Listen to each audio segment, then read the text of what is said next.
Good evening, everybody.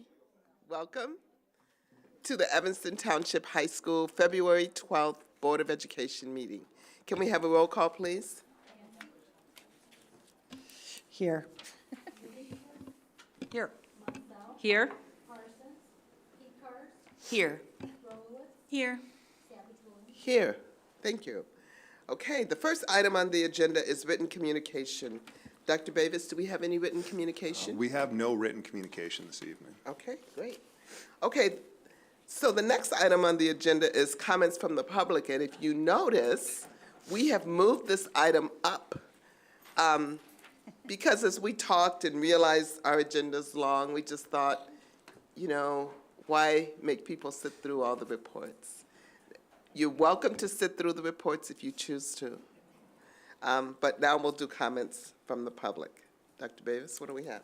Sure, yeah. Well, I'm going to read the overview first, but we have 4 public comments this evening. Speakers who have signed up for public comments will be invited in the order that they signed up to address the board for up to 3 minutes. I will keep time and signal you at the end of 2 minutes as a courtesy. I'll let you know that when time stops at the 3-minute mark in the event that becomes necessary. I typically say, that's time, please finish your sentence, is how we end it. Speakers are asked to come forward and speak at the lectern over here. Please state your name and address. Public comments generally pertain to school district matters, but comments about any individual are expressly prohibited. This means no names. Please understand that the Board of Education does not respond to public comments, but will listen carefully and will follow up as the board deems appropriate. Our first public comment this evening is Rachel Rosner. I was really about to thank a lot of people by name.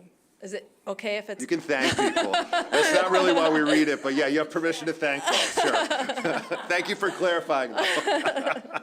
It's like, so I'm Rachel Rosner, 1316 Main Street, ETHS class of '83. My son Elias Hubbard graduated in 2015, and my daughter Bella Hubbard graduated in 2020 in a friend's driveway, if you recall. So I've been in this journey for a long time. I also work for It's Our Future, which is a youth climate advocacy group that, okay, talking fast. And I'm on the sustainability committee. So Bella and her peers organized around the issue of climate justice in 2019 and what turned out to be the beginning of E-Town Sunrise. And at that time, they had meetings with Dr. Campbell and formed a sustainability committee, and many of you are aware of the volume of their work. I want to list their names, but I'm going to refrain. But sadly, Bella graduated feeling that she had little to show for all that effort. It was a hard time, and of course, COVID got in the way and many other issues, but here we are. That torch that was lit by that group was passed to Lily Aaron, Maya Ebels-Duggan, and now to Milo and Jexa and the other youth who are in this room. And indeed, through student efforts, we now have a climate curriculum policy, we have a sustainability coordinator, and with your vote, we will have a sustainability policy soon. And a fun piece of that is through all of that, helping Bella and her peers, I wound up with this job with It's Our Future 7 generations ahead. And that's how we made that connection with Oak Park River Forest High School, who's passed this policy that's providing a roadmap. So I just wanted, yeah, okay. Oh, good. Well, I have time to thank everybody. I'll just start with Mr. Crawford. I think when it first happened, we felt like, oh, they're just smacking sustainability on top of a job description that already exists, but it turned out he's amazing and super into it and on it and a true expert, and also truly about engaging students and leading from behind. Dr. Bavis has met with students, Lily and others, and ultimately formed a climate curriculum team that, by the way, 17 teachers signed up for promptly, including Ms. Beer, who's here tonight. Dr. Campbell, as I mentioned, has, despite having so many competing and intense issues to deal with, has been an ally with these students throughout. 1 minute. And Robbie Brown has been a stalwart ally for years now, especially around zero waste and cafeteria composting. And I have to thank my colleague Becky Brodsky, who is a professional around zero waste schools and has shared her expertise. But mostly, I have to thank the students, past and present, who have really done this labor with incredible grace and insight while balancing their schoolwork, extracurriculars, and just being teenagers. It's a lot to bear. And just to emphasize, at its very core, this is a justice issue. I so appreciate you supporting it. It supports youth mental health, as a majority of young people struggle with climate anxiety and despair, including Bella, and cite adult inaction as a key source of that anxiety. And climate education is the #1 climate solution. If everybody understands this issue, we'll be able to tackle it. So thank you in advance Time. Great. for your leadership and your vote. Thank you. All right. Next up is Jexa Eidenberg. Hi, everyone. My name is Jexa Edinburgh. My pronouns are they, them, and I'm a junior here at ETHS. I'm also one of the students who helped create the sustainability policy that you will read through later this meeting. In creating this policy, we met with teachers, community members, administrators, faculty, and perhaps most importantly, students. Students were not often involved in spaces like these, and I'm grateful to be here and have helped craft this policy. We're calling this policy the Green New Deal for ETHS because when we heard about the National Sunrise Movement launching this campaign, the demands we were crafting already lined up. We recently have had the 5th anniversary of the Green New Deal bill failing, and I think it's interesting to see how far we've come since then. There are many more people who care about creating a livable future for our planet. My hope is that when we pass this policy with your votes, we can help destigmatize the words of Green New Deal. Most people hear those words and shut down. The idea of sustainability has been supported as a leftist ideology, when really, sustainability helps everyone. 2 minutes. Especially those most affected by climate change. Sustainability transcends politics. Every school wants to be a leader, and by passing this policy, we would be the 3rd school in the country with the Green New Deal policy. This is really cool. We could be leaders in the sustainability sphere within schools. I know that today is just the first read-through, but at the meeting in 2 weeks when you vote on this, vote yes. Let's be leaders and include students throughout the process. Thank you. Thank you. Next we have Ellen Fear.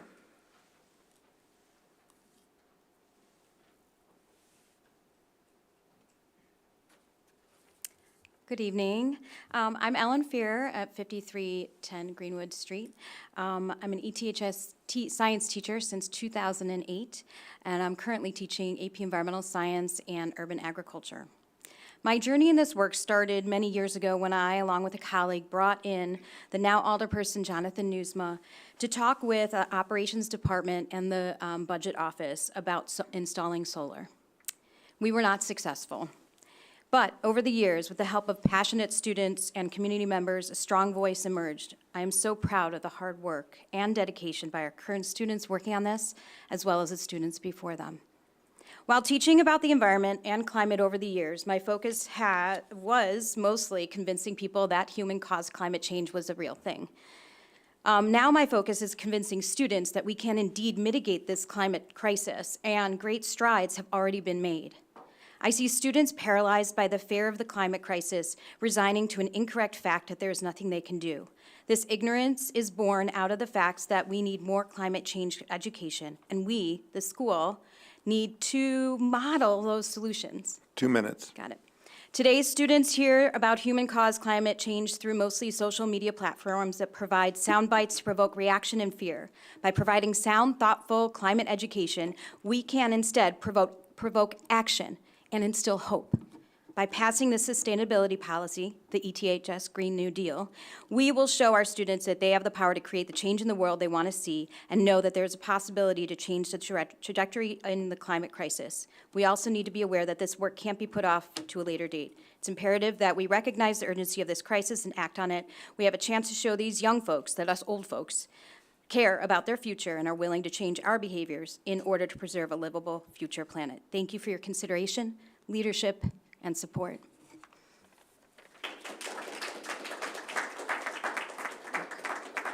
Thank you. And Milo Slevin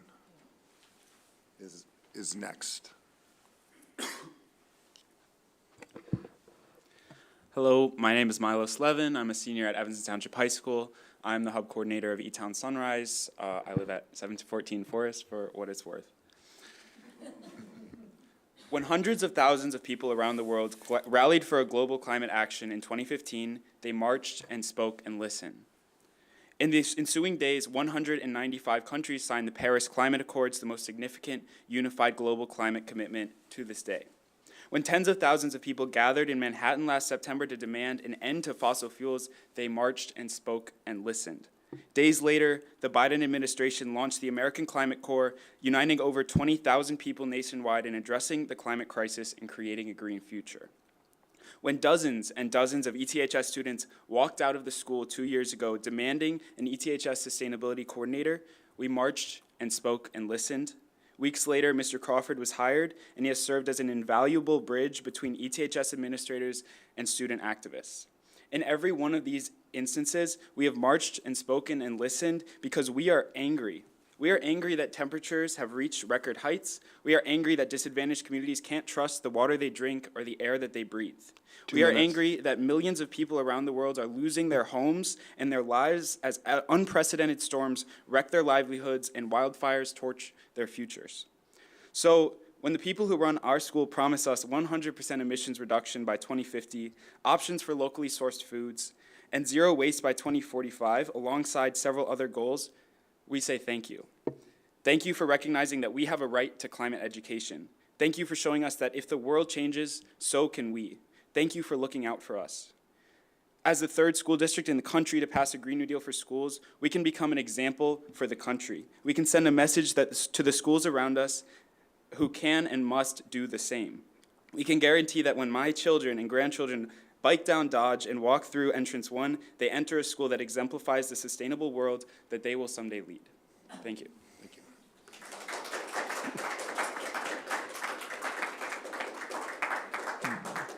That concludes public comment for this evening. Thank you. And I have something I'd like to say. I just want you to know that the board wants to acknowledge the members of our community that have taken the time to provide these comments to us at this board meeting. We know that you take time out of your day to prepare your remarks and attend the meeting, which is one of the reasons we moved this up. In addition, for so many people, for some people, the board meetings, speaking at a board meeting in this way, can be stepping out of your comfort zone. We understand that as well. So we want to acknowledge that. And again, we want to say thank you for taking the time to attend the board meetings and providing your perspectives. Thank you. All right. So our next item, we're at items for information. The first is the international travel. We have Robbie Brown, who comes to us, who also has prepared the memo. Great.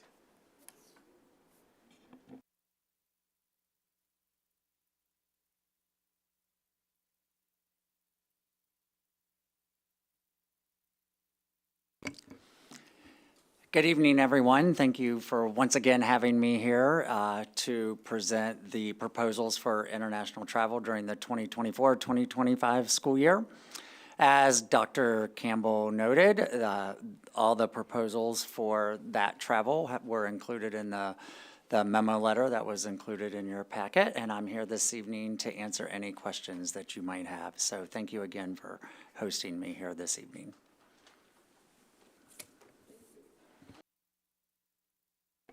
Board, do you have any questions? Anybody questions? Leah? I don't have a question, I have a quick comment. And that is, I think it's really wonderful to see on this the Azores trip, Environmental Science in Action, especially given the public comments we just heard. I think trips are often connected to language classes, which I find incredibly valuable, and I think our community does, but it's really great to see this trip as well. Thank you, Ms. Pecors. I'll make sure I pass that along to our science department and the trip sponsors that are sponsoring that trip. Thank you. Other questions? Thank you. Thank you for providing the information in the memo. So that was really helpful. Thank you so much.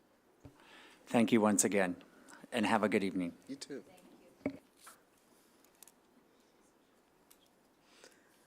Okay. The next item on the agenda is the popular annual financial report for fiscal year 2023.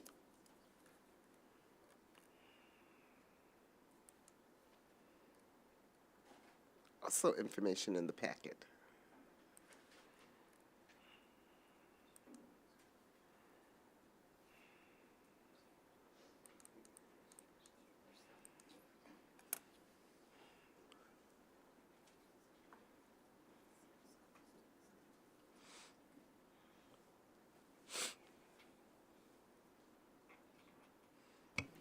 All right. Good evening, everyone. Good evening, board. Good evening. So we're going to take some time to just briefly go through the 2023 popular annual financial report, also known as the ETHS Digest. And this brochure is really just a document that is able to convey the results of our FY 2023 year, our fiscal year 2023, but able to do so in a way that is going to be understandable, provide like overview information really for anyone that was to pick it up and read it. It's a really easy read, but gives really valuable information, a great snapshot of the district for the year, because it doesn't just have financial components, but also talks about the highlights of the year, different things that and events that may have happened throughout the school year, awards that we may have received, and all of that as well with the financial pieces. So it's a document that we're proud to put together for the community because it really allows for various stakeholders to be able to have access to this information. So one of the articles in the ETHS Digest is the budget overview. And so, you know, just one highlight, 16 years of consecutive budgets in FY 2023. We're currently in FY 2024, so that's year 17 for us. But one has this graphic here that really kind of just shows the budget trend over the last 5 years. Also on that page, just briefly gives a little snap of like some financial threats that we keep in mind when preparing the budget. And it also talks about where the final actual numbers came in compared to the budget as well. And so, of course, when it comes to the budget, there's where the money comes from. That's one big piece. And then where does the money go? And so we have both of those in the PAFR. And this just shows the revenue that we receive from local sources. So, of course, that's the highest because over 80% of our budget is due to property taxes, which is a local source, one of the largest sources of our revenue. We also have some revenue that comes from state sources and federal sources. And so all of that is notated in this graphic, and then there's some more information within the digest that kind of gives a further breakdown of that.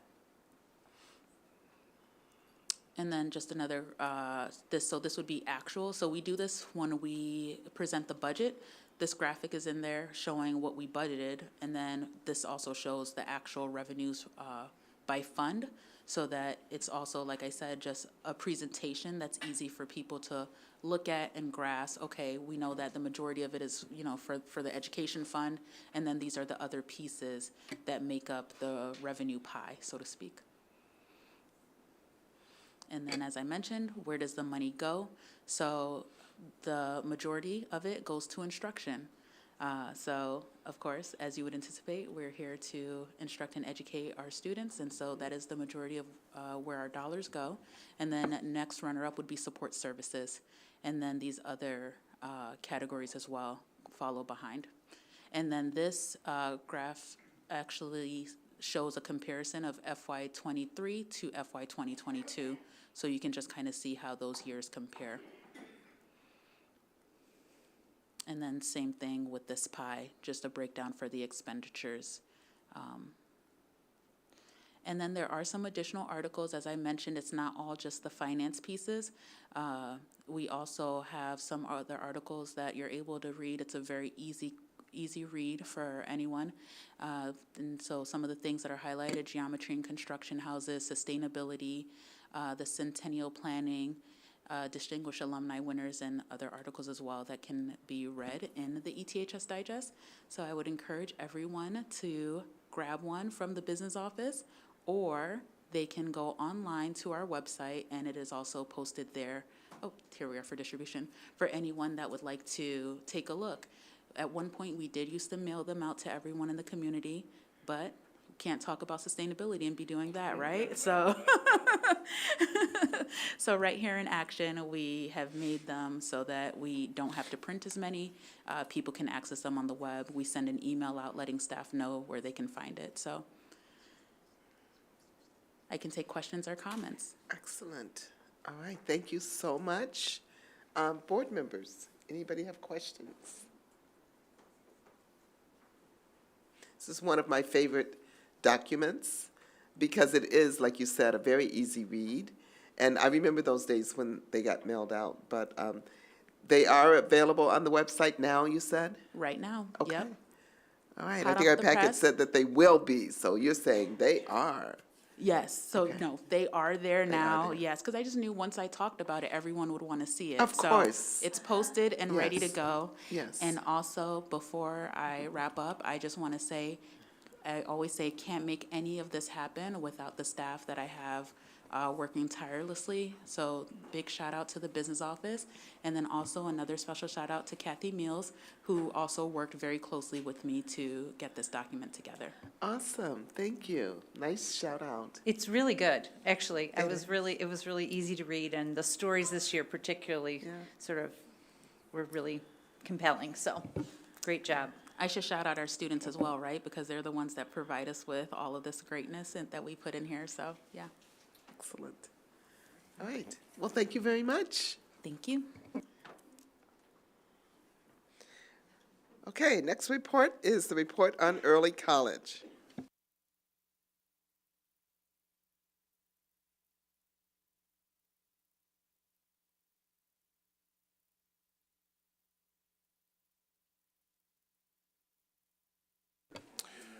Yeah.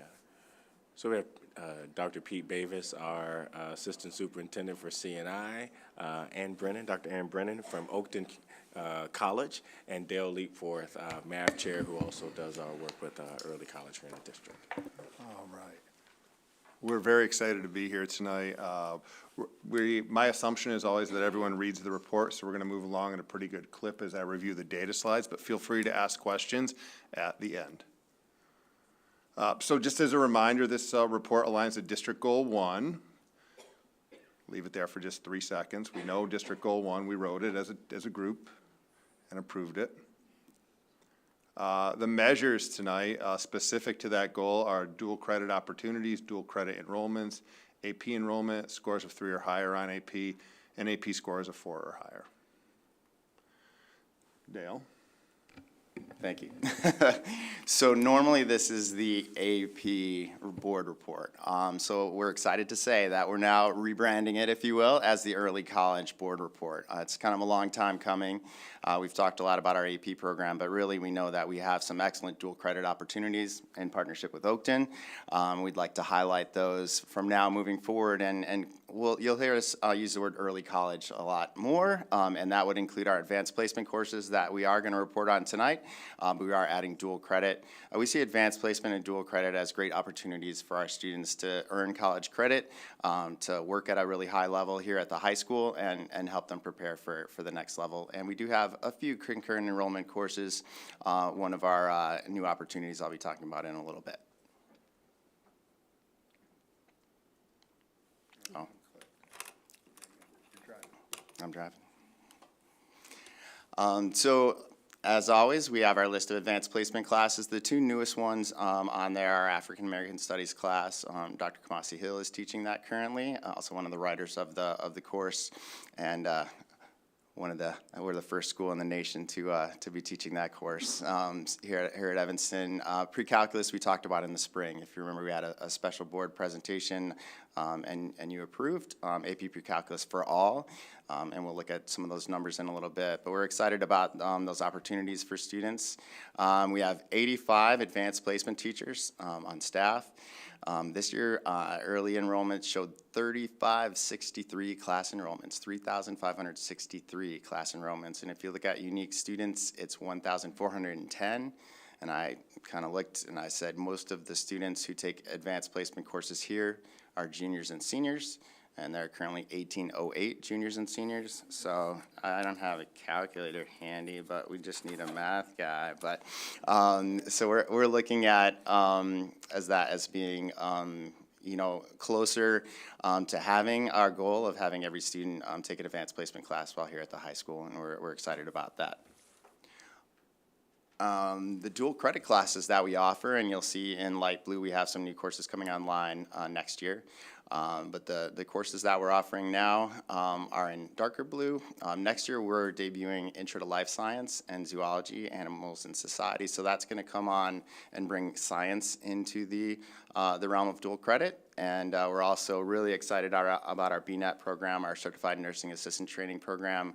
The space is being created right now. We're in the medical terminology class for some of the students who will be taking that next year. So a lot of our students took orientation to health careers, medical term, and we have a lot of early signups for the BNET program that is going to be exciting, and we'll be reporting on that next year.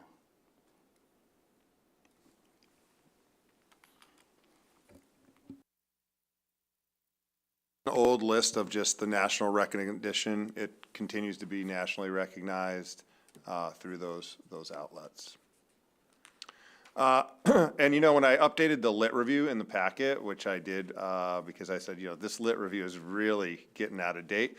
There's this piece from 2010 that's been in there for a while. It says parents, those students who enroll in AP courses should take the AP exam and pass it. More recent research actually indicates that the biggest benefit comes from taking the exam and passing it. Not to say that there's not a benefit from taking the exam and not passing it, but that the biggest benefit comes with that. Value of advanced placement. We used to have this really old governor slide, but we've updated it.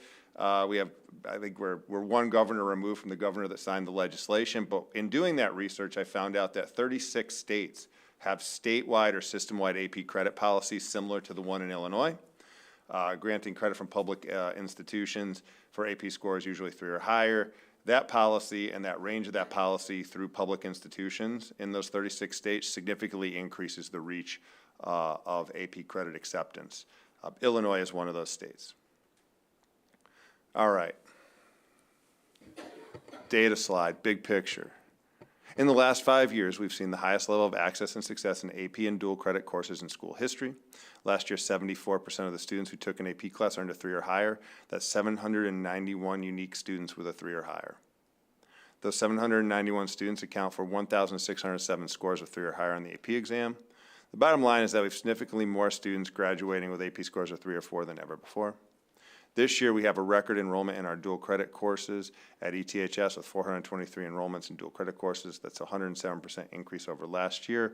We're going to talk about that a little bit. We have Ann Brennan here from Oakton to talk about what we did and how we accomplished that and how it was an all-hands-on-deck work. Data interpretation and takeaways. This report annually, continuity and reporting, we're going to develop out those continuity, the metrics that we've typically report for advanced placement. We're going to mirror those for dual credit as we go forward. So the substance of the report will track that data over time. You've seen this slide before, but I'll just want to remind everybody, since 2007, we've seen an 83% increase in scores of 3 or higher. In 2023, we had more scores of 3 or higher than we had exams total in 2007. Access is up 127% since 2006-07 and 83%. More scores of 4 than scores of 3 in 2007. We marked 2007 because that's really when we started doing the work. Just a side note, in 16 of the 26 subject tested, we exceeded national 3+ scores in 16 of the 26 subject tested. Those include the big ticket tests, typically where we excel the national percentage of 3 or higher. Here we see these two slides are slides that are historical. We're going to continue to report these. This talks about where the numerator is the kids who take an AP exam, and the denominator is the total enrollment in junior and senior year. And for last school year, 58% of all 11th and 12th graders took an AP exam. You'll see the percentages broken out, disaggregated by race there. We consistently monitor that, and you'll see that we're seeing a rebound effect from 2021 across all student groups that we track. So I think that's really important. You see, we wanted desperately for 2021 to be an inflection year, and it's beginning to look like that. So we're pretty pleased with that. 42% of all 11th and 12th graders earned a 3+ on an AP exam, and you'll see that broken out by race. Again, we track this, and again, you see that similar inflection point for 2020-21. We have work to do. Later in the next report, I'm going to talk about an equity index we could apply to these metrics. It'll make them a little bit easier for folks to understand, but that's a teaser for the next report, so I'll be here for that one. Access and success for our Black African American students. You'll see that we had 50. We're pretty consistent with 2020 to 2023, with 50 students out of 108 earning AP scores of 3 or higher. For Hispanic Latino students, we saw 92 students out of 148. All the percentages are in the packet, and they refer back to the previous slide with the graph. 537 students out of 661 white students earned an AP score of 3 or higher. Access and success, there's just another way just to kind of say total students. 74% of the students who took an AP exam earned a 3 or higher. It's a way to look at that. Sometimes we look at tests, sometimes we look at percentages. This way we're looking at students who actually earned a 3 or higher. So 74% of all of our AP students who took tests earned a 3 or higher. And here we see it disaggregated by race.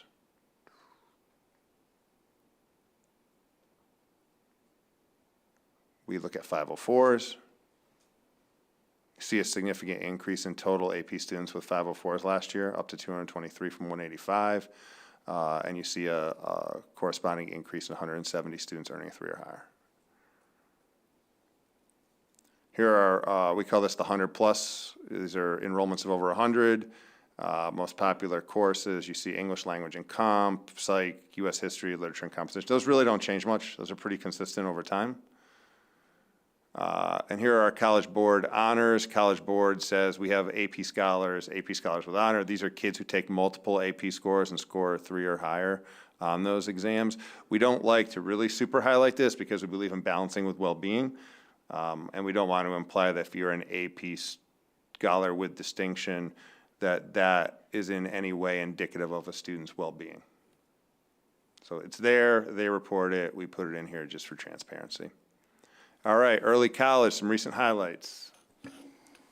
That was great, Pete, and you even had an ad for the next report in the middle of it. That was good. AP Pre-Calculus, we talked about that. I think that contributed to that 78% of our juniors and seniors that we're looking at this year. But we implemented it this year for the first time. It's the first year the College Board offered the course, and based on some conversations with the College Board, we were able to have them make some changes to the course which allowed for all of our students. So any student at ETHS who's taking pre-calculus is taking AP pre-calculus. And we have more students enrolled in AP, that means, for math, but also in general, more students of color getting the AP opportunity. It was about 400 students that were added because of that. And I think it was a little over 70 Latinx and a little over 70 Black African American students that were added to AP pre-calculus. Those students, if they're juniors, get to experience that AP exam, do well on it, and then move on to either AP Stats or AP Calculus. So we think that's a great opportunity for our seniors in that class. It's also a chance for them to experience that AP Math class before they move on to their post-high school plans. AP African American Studies was brought online this year. We talked about that earlier. And dual credit. After the fall, we saw a 59% increase in unique student enrollments, and it says anticipated after spring, and that's because I made this slide before Friday when I was in the terrace, kneeling down next to a student and having the last student, the last dual credit spring student sign up for their classes. And so we're actually seeing and I'll pause on this one because that was a lot of data flying at you, 112% increase in unique student enrollments over last year. 112% increase. I mean, that's huge. So lots of opportunities for our students. I think we did a good job as a team elevating dual credit for our students. There was a lot of excitement we'll talk about at the kind of fall event that we had, but 112% increase. And we do expect to bring on more opportunities. We highlighted the ones in the science department as well as our BNet program. And we will be bringing, hopefully, some additional courses that we're partnering with Oakton on, and hopefully we'll implement those in the fall as well. We'll bring that to you if we're able to get that across the line. Concurrent enrollment, exciting development here. We have essential applications for AI. AI is all over the place. I did not use that to make this slide. But essential applications of AI, we have a 4-course sequence that we're partnering with Oakton. We have a meeting later this week, and we will be finalizing our spring course, Foundations of AI. It's everywhere. Our kids are excited about it. This is an opportunity to work with Oakton. Students will take these courses outside of the school day. They'll be able to take these, end up getting 3 credit hours for each course, and by the end of it, they'll get an AI certificate, and they'll have a great kind of wealth of knowledge. I like to lift up the AI ethics. I think that's important for students who are in the AI realm to look at, and that would be the 2nd course. So we'll have one this spring, and then we're laying it out for potentially a summer and then into next year so they can get through the whole sequence for the certificate. So that's one opportunity that we've looked at to increase our partnership with Oakton. Dale, is that opportunity unique to ETHS students? Is that a softball? Yes. That's right. It's unique. It's part of a grant that we went in on with Oakton, so that this is a unique opportunity for our students to really be the first group of students to experience these courses through our partnership with Oakton. So we're very excited about that. And I did have to say that because it is our first real dive into thoughtful concurrent enrollment. We've always had sort of a concurrent enrollment, but we've never had folks say, hey, we want to do this, let's partner, let's figure it out. And we've been doing that. So we're very, very excited. Yeah, so, right, so we're partnering with Oakton, and that's an amazing opportunity for our students. We had an initial kind of welcome meeting to gather interest, and then we'll be signing students up and having them enroll. That'll add to our students that are enrolled at Oakton, and they'll be hopefully taking advantage of all 4 courses to get the certificate, and that is unique to our school.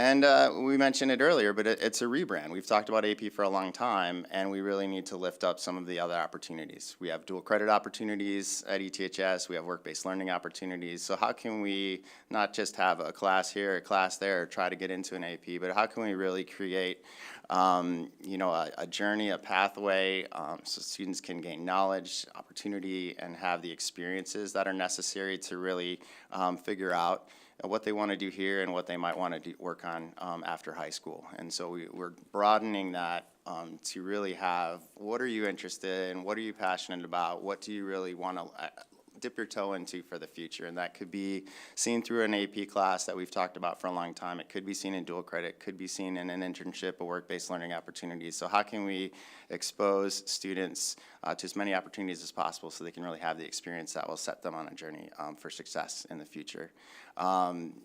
Michelle Vasquez, I need to give her a shout out. She's been doing dual credit for a long time. She did a lot of the work this year as well to help increase those numbers. Just like, yeah, I mentioned running around the terrace. She was definitely, emails were flying. We were making sure that we, logistically had everybody signed up, and lots of flexibility and help from Oakton, the Oakton team as well on that. So Michelle's been great in terms of really elevating the level of dual credit throughout the school this year. So I want to make sure to mention her.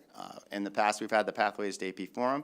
It's rebranded as the Pathways to Early College Forum, so we could start to talk about a broader range of opportunities for our students.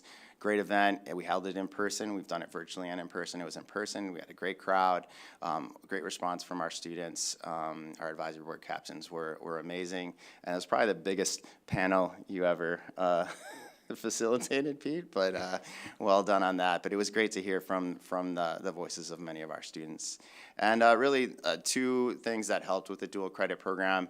Thank you, Kendra. We were able to work out a student registration fee of $25. We were able to kind of work that into the budget after the budget had been established. So we appreciate your work on that. And that allowed us to kind of remove a financial barrier for students in terms of applying for Oakton and registering for their classes.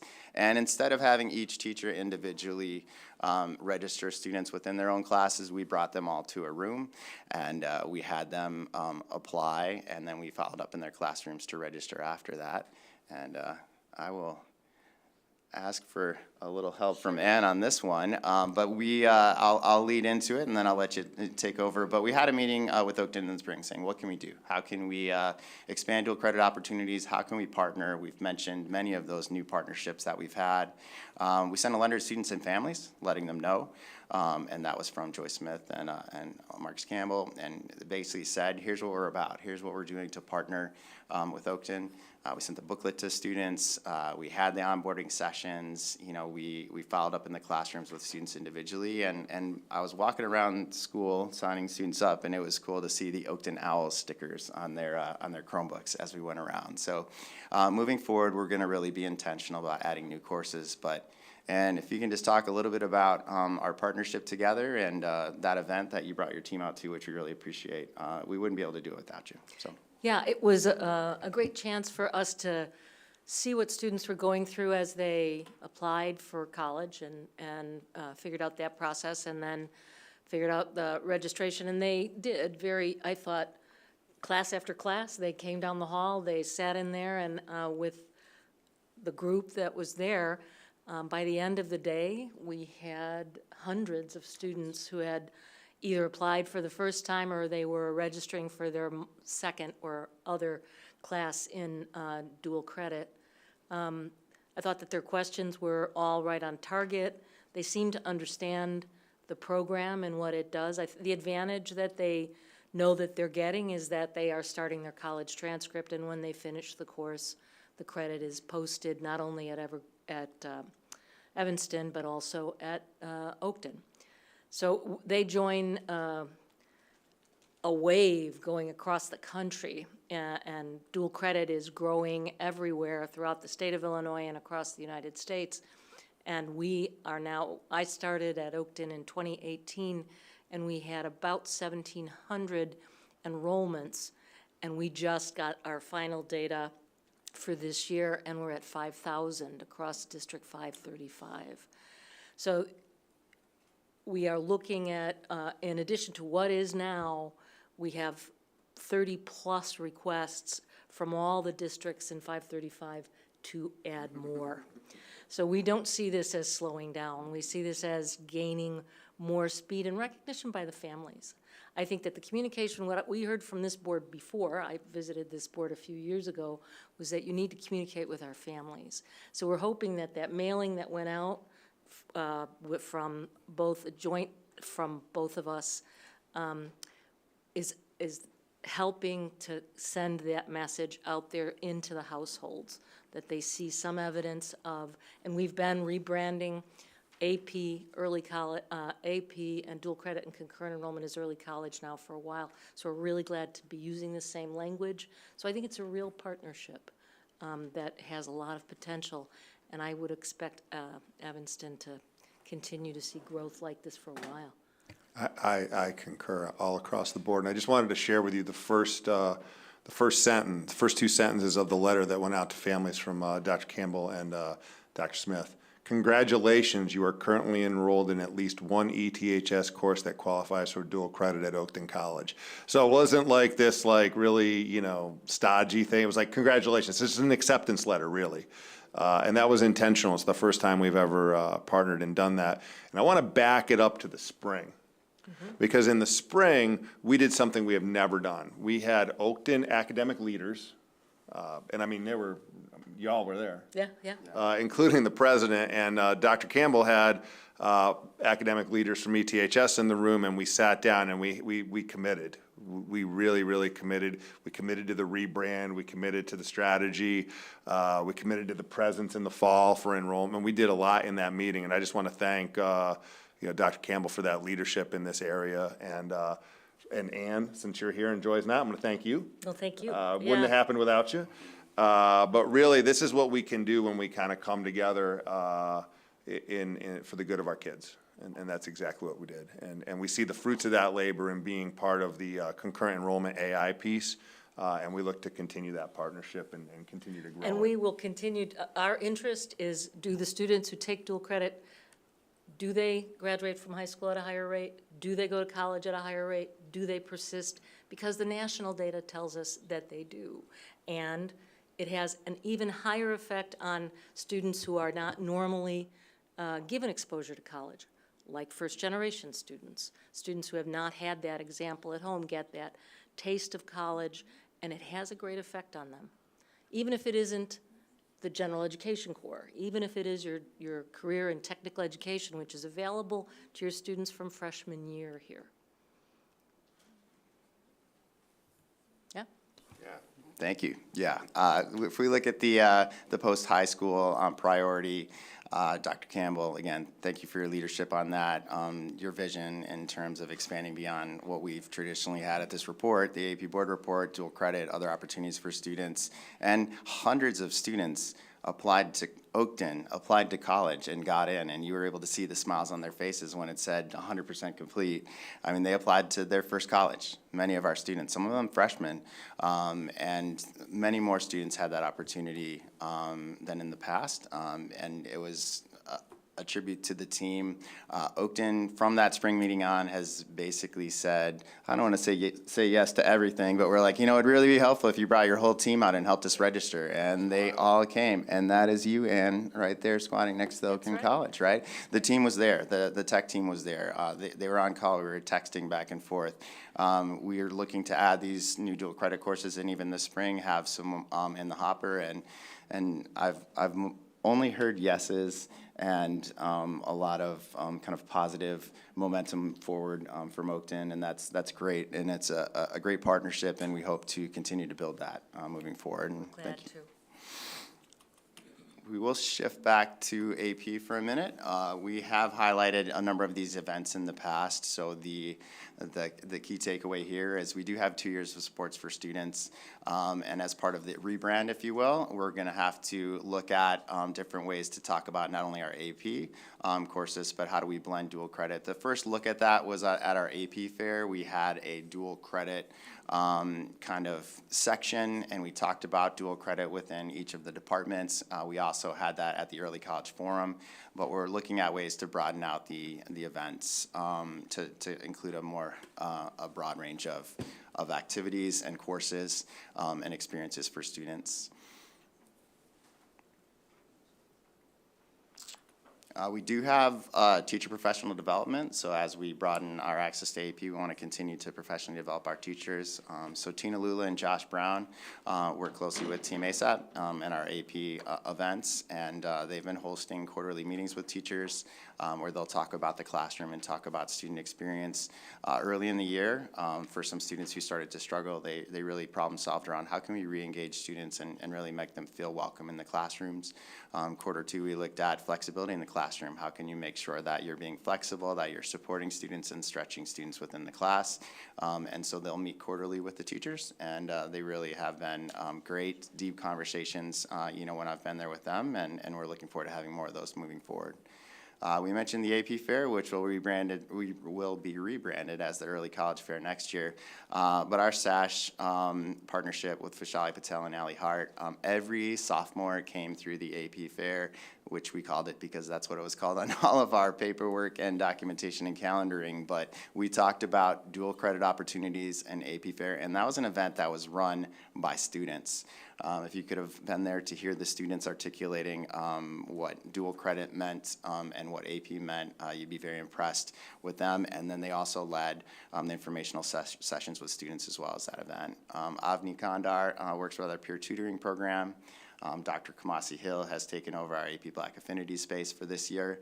We are doing some research as well, which will be hopefully ready to report in a year or two, but we're doing research with Team ASAP on productive stress and a growth mindset.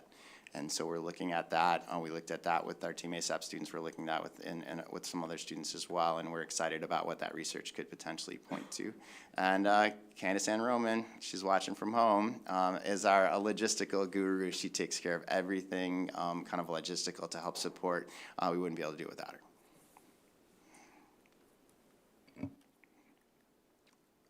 So our advisory board is a team of 14 students. These students are leaders in this work. They have taken on all the event planning. They've taken on a lot of our things that you see up there. One of the things we did with the students this year to create a sense of community and a sense of team was we had a team building dinner in the fall. We just came back from our winter retreat at Northwestern in the spring. Thank you, Kristen Perkins, for helping organize that. And this spring we'll be visiting District 65 middle schools, so students get an early look. Part of that messaging will be AP, but also we'll be talking about dual credit, concurrent enrollment, work-based learning, and other opportunities for students before they even get to the high school. We like to catch them as early as we can so we can get them, knowledgeable about it, let them know about the opportunities, have them experience kind of this entire package, if you will, and they'll hear about it before they even get to the high school, which we think is great.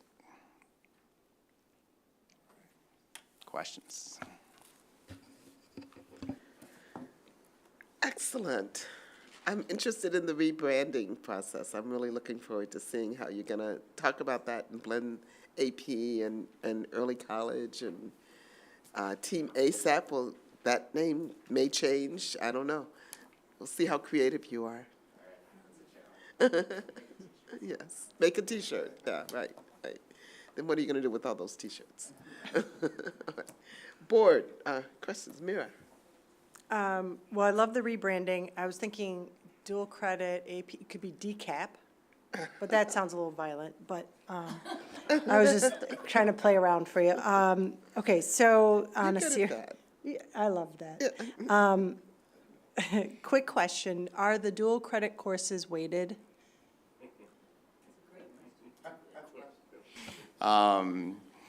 So it depends. We're looking into that kind of globally as we align them with AP. Our AP courses, of course, get the 1.0 grade point addition. So we have some courses, our Project Lead the Way courses, currently are given AP grade weight, if you will. The honors level courses have a 0.5. So they do have different weights right now, but we're looking at, this is a college level course. AP is college level, dual credit is college level. It would make sense in the coming weeks for us to come before you all and say, we believe that dual credit should be on equal footing with AP and deserves the same 1.0 grade point increase that the AP courses get. But we're not quite ready to bring that before you, but that's something that we're looking really closely at. We already do it for our engineering suite of courses, our Project Lead the Way, and so that's something that we have been discussing, and hopefully we'll bring something for you to look at soon. Okay, please do. I would love for that to happen. And then the other piece that I was wondering about, and I don't know at what level you'd want to show us in a report, but the data, which, and let me begin just also, I'm a super fan, I'm sorry I didn't lead with that, but just so you know, I'm just trying to cut to the chase because we have a long night. The data, I would love to understand it even in a further disaggregated format. So for instance, which students do we find in which particular courses, and how are they faring in those particular courses in the other ways that you broke down, whether it's scores or present. So that would be really interesting, I think, for us to understand, so that we could then obviously support the ones where we see the most accessibility or whatever it may be. So just future. Thank you. Thank you. Leah? Okay, I have two questions. I'll try to be efficient. And my comment to start out, though, is I just want to always say that I just really applaud the truly embracing the motto of access and success. And I also I want to say again, which I think I've said earlier in the year, I'm so glad that we found the money to pay the fee for dual credit courses. I believe that that is directly supporting our equity goal.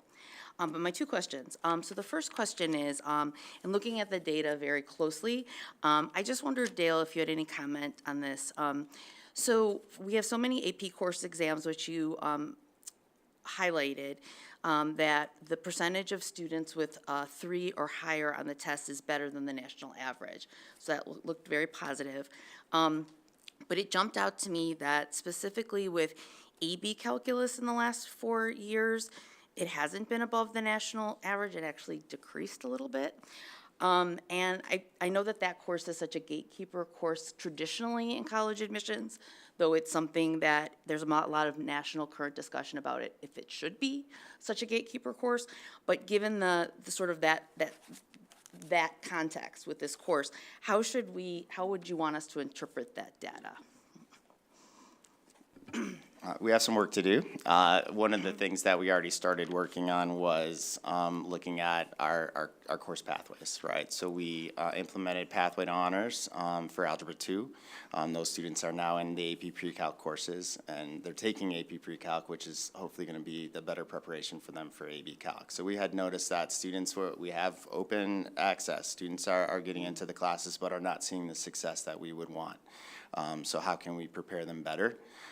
We have a more challenging, a lot more depth. We have it aligned to AP, aligned to the SAT, Algebra 2 course, new textbook, new resources, new everything. That was a totally redesigned course that really stretches students to the honors level throughout. That's something that all students did not have before, and now they do. AP Pre-Calculus is directly aligned to the College Board AP. They'll have an AP exam experience as their first experience. As we have quarter tests and semester tests that are sometimes common across the course, we don't really have that end of course exam where everything is cumulative. So the AP Pre-Calculus, we hope to get every student to take that, and that would be great preparation for them. So their first test that they have for math isn't that AP Calculus or AP Stats test.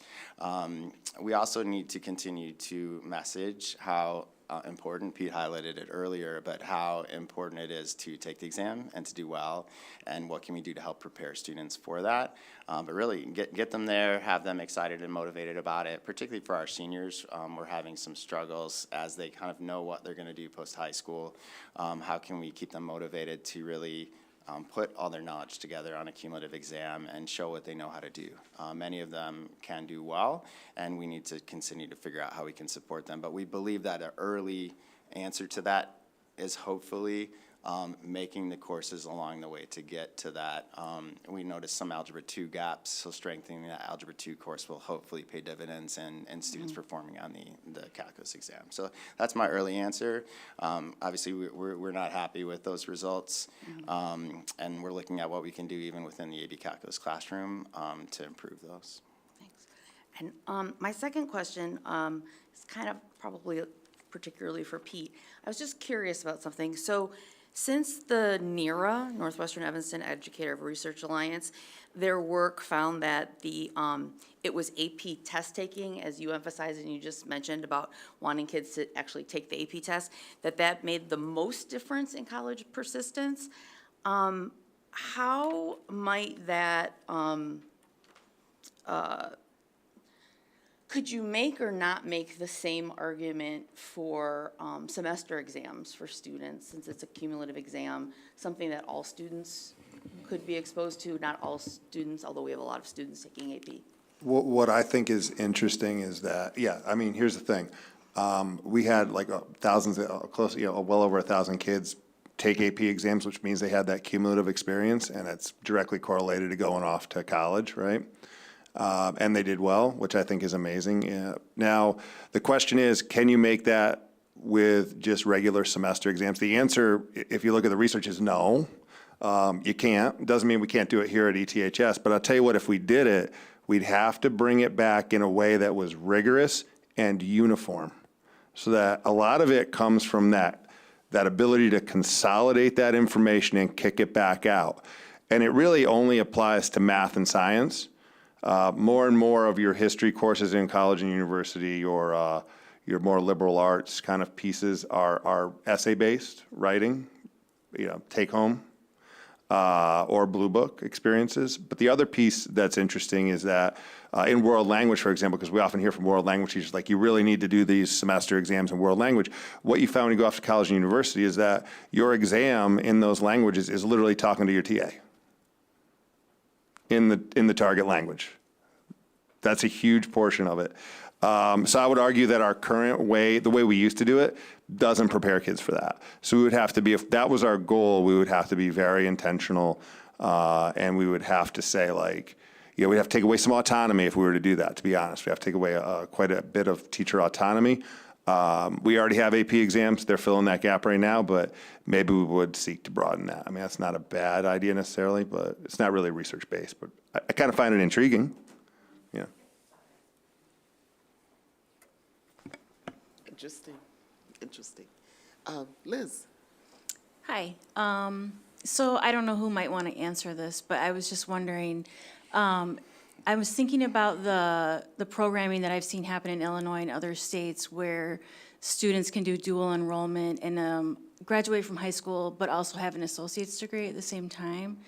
I've had a couple of nieces that benefited from that, and then they were able to go to a four-year school as a junior. I was wondering if that was something on your radar. Is it a wish list? What are you guys thinking about that?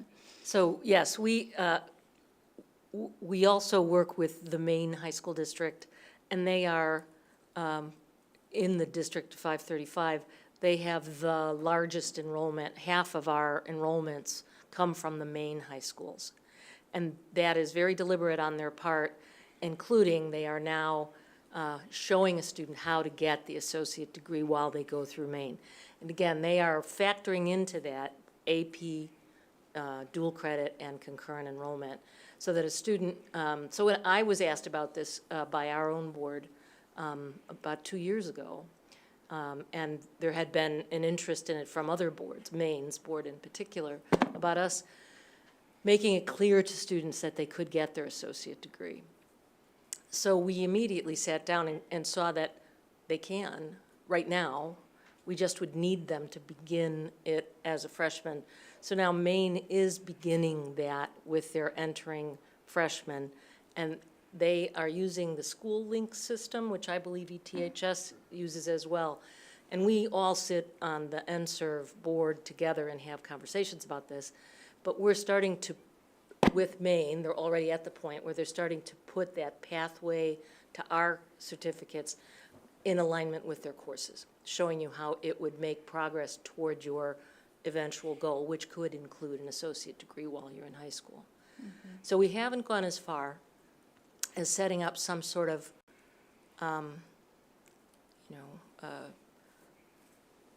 cohort-based plan from freshman year with, and I've seen it at McHenry. At McHenry, they do. Mm-hmm. You apply for it before you get into high school. You then join a cohort, and they start to program you with that cohort toward the AA. That's what they're doing at McHenry. And they also charge a fee while you're in high school that you know how much it's going to cost for you to graduate with the degree and the high school diploma. So we're not that far, and we're not involved even with Maine in having that specific conversation, but I would end by saying that, again, they've been deliberately going in this direction for years, and they now have about 70% of their graduating seniors have taken a college-level course. And of the students who have taken college-level courses, something like 60 or another 70% of that group have done 14 credits minimum. And so on average would be the better way to say that. So we think it's very realistic with a school district that's been really pushing up for it for years, for you to expect your students to graduate with 15 credits, and that's a semester. There's a lot of research out there that shows us that that has a great effect on their success after high school and in getting further training, 15 credits. The associate degree itself, I worked in the city of Chicago for a long time. Look carefully at the numbers. You know, when you see that, look, 50 students in the city of Chicago got an associate degree last year. That's out of 100,000 students. To have 50 shows that it's really a small niche. And they've been offered it, you know, wall to wall in some of those schools, the opportunity. So I think that the data shows us that students are interested in it, but making the commitment over the 4-year period to do both things at the same time really is a much smaller target group. And I think they could do it at Evanston right now, between Evanston and Oakton and our opportunities. That's always been my. Yeah, I think some of our kids are closer than they think when we factor in the AP and Yes. and the site. Because when I was just looking at the liberal arts requirements, we're pretty close. We'd have to have some concurrent enrollment happening though, I think, to pull it across the finish line. Some summer enrollments would really make it all, string it all together. And so a student who would want to do it could be advised into it today at Evanston, between our partnerships. Yeah, so I think the short answer is yes, we're looking into it. We have been to Maine to talk to them. We're looking at some of the leading districts around the country. I mean, Evanston has always led the way in AP. We hope to do the same for dual credit. So whether it's an associate's or something else, I think through using School Links perhaps as the vehicle, like how can we make a real plan for students and show them based on their interests, based on what they're telling us, how can we help you get to where you want to be and set you up for success so you don't get to senior year and you say, I don't really know what I want to do, right? How can we, you know, kind of surround them with the opportunities and experiences, and maybe it ends up in associates, maybe it ends up in something else, exposure to a particular topic. But yeah, we're definitely looking at that. One of the barriers is it's a combination of AP and dual credit. It's a combination of early college that can create that. One of the barriers for dual credit is just the requirements from the state on the faculty, you know, what they need to have to be able to teach a dual credit class. And so that's a challenge for us all. And I think we need to continue to work with the state to, help them continue to be aware of some of the challenges for our district and other districts in terms of that faculty piece. Some of the courses, to be specific, we can't teach because the teachers don't have a master's in that particular area or enough credit hours in that particular post their undergrad. So we're looking at some of that with the state as well, and I know Oakton has been doing the same. So I think we're looking at the opportunities, and we want to make sure we have them laid out clearly for students. Great, thank you so much. Other questions? Very interesting discussion. Thank you very much. Thank you for coming in. Thanks. Thank you. Thanks for coming in. Thanks again. Good team. All right. So we're at, I think Dr. Davis is going to stay there. switch Yeah, I'm going to chairs. move over one so I can make sure Dale Okay, keeps the we're script. going to hear our literacy and numeracy update. Just mindful of the late hour, that's all, Dale. I'm just Okay. teasing.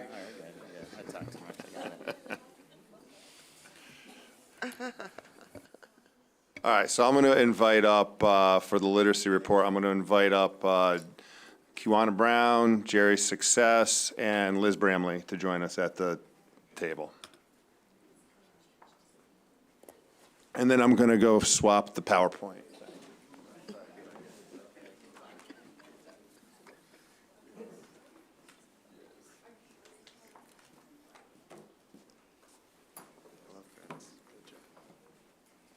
Don't talk as much as I did. I got you.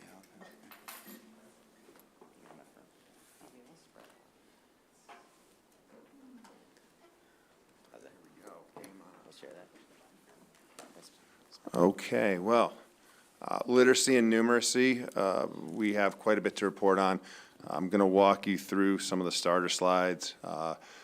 Again, the assumption is that everyone, we all read the reports, so we'll ask questions that are based on what we read. But we are going to share some details I think that are really important, elevate some things. Here's our connection to the goals. Goal 1, equitable and excellent education. Literacy includes numeracy.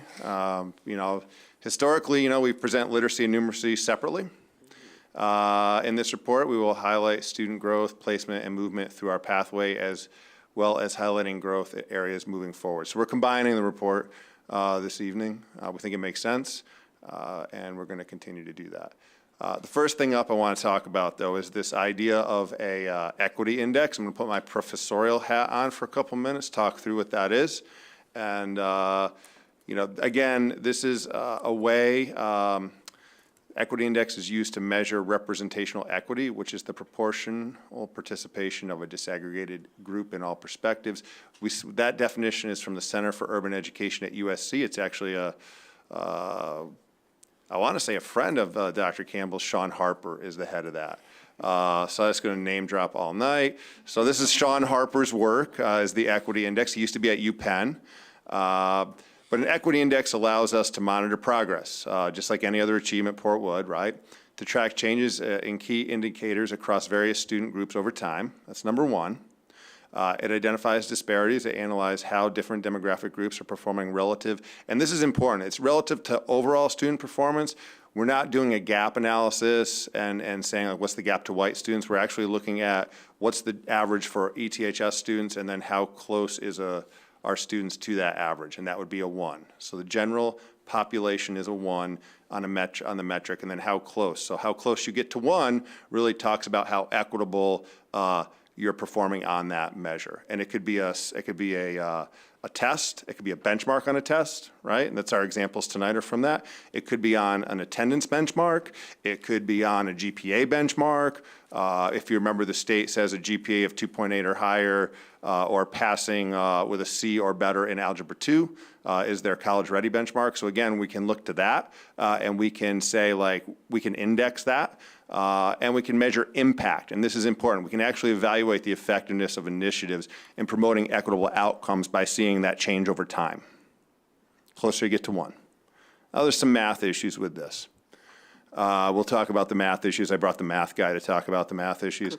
But essentially what we did was then we looked at a performance level. We said, you know, if we're going to do this, we should probably anchor this and not just in a number, because numbers float around and they don't mean much.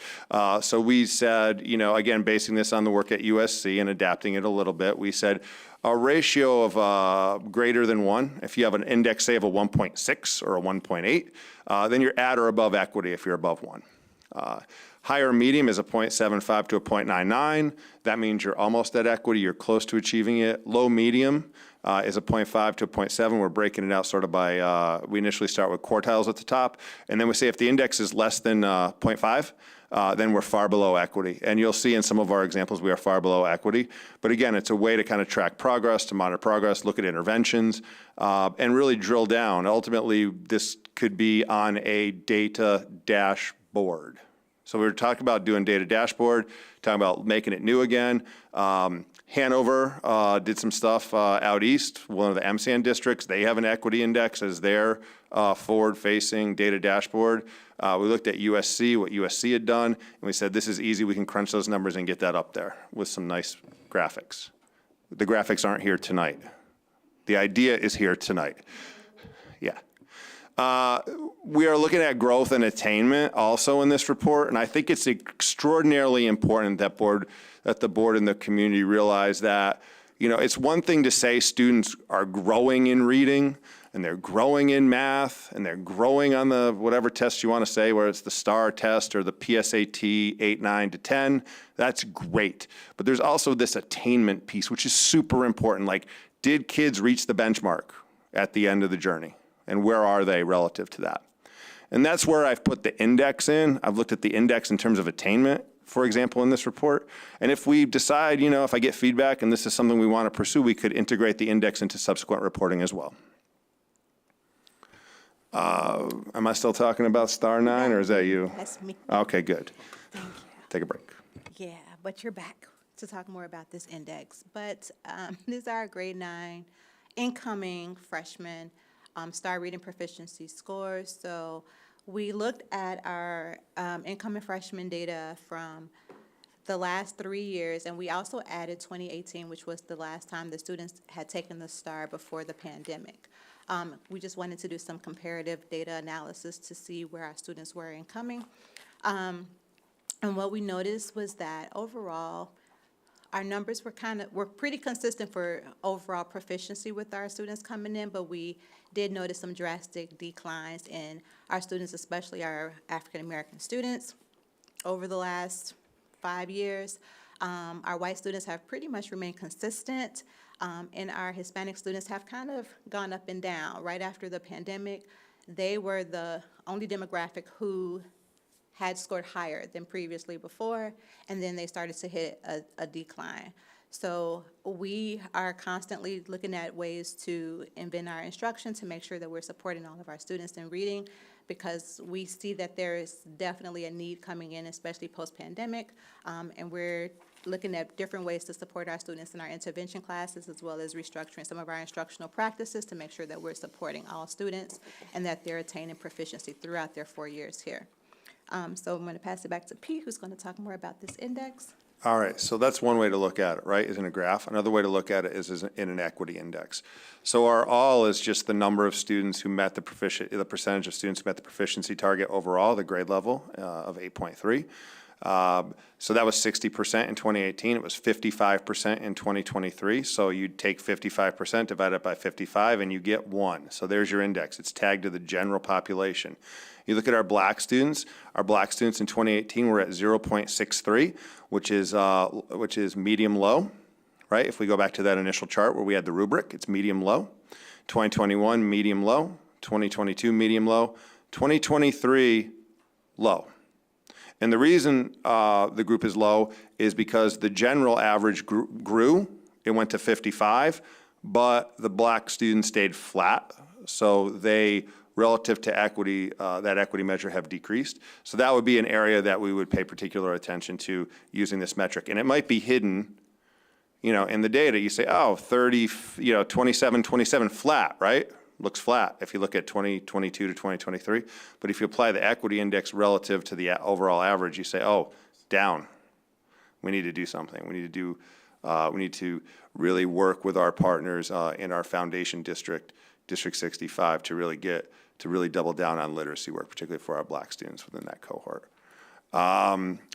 You look at our Latino students, Hispanic Latino students, and you see that they're at 0.64, so they've actually, they're closer to equity than they were in 2022. And our white students went from 1.4 to 1.36, so they've lowered their numbers, so they're approaching from relative to the average. There it is. We can color code it down the road. I did not color code it. Might be helpful. Note. But I'm seeing some interest, so I will continue to pursue this line. I'm going to turn this over to Dr. Brown, and she will talk about the literacy lab a little bit, and we have a video to share. Yeah, so we know that our reading proficiencies remain an issue, especially for our students of color. But one of the ways that we are working to combat those reading proficiencies is through our literacy lab, as we've talked about several times. But the one thing that I wanted to highlight is that we continue to see not only an increase in the number of students who are able to access the literacy lab each year, but also the growth that our students are receiving, as well as the overall impact that it has on our students.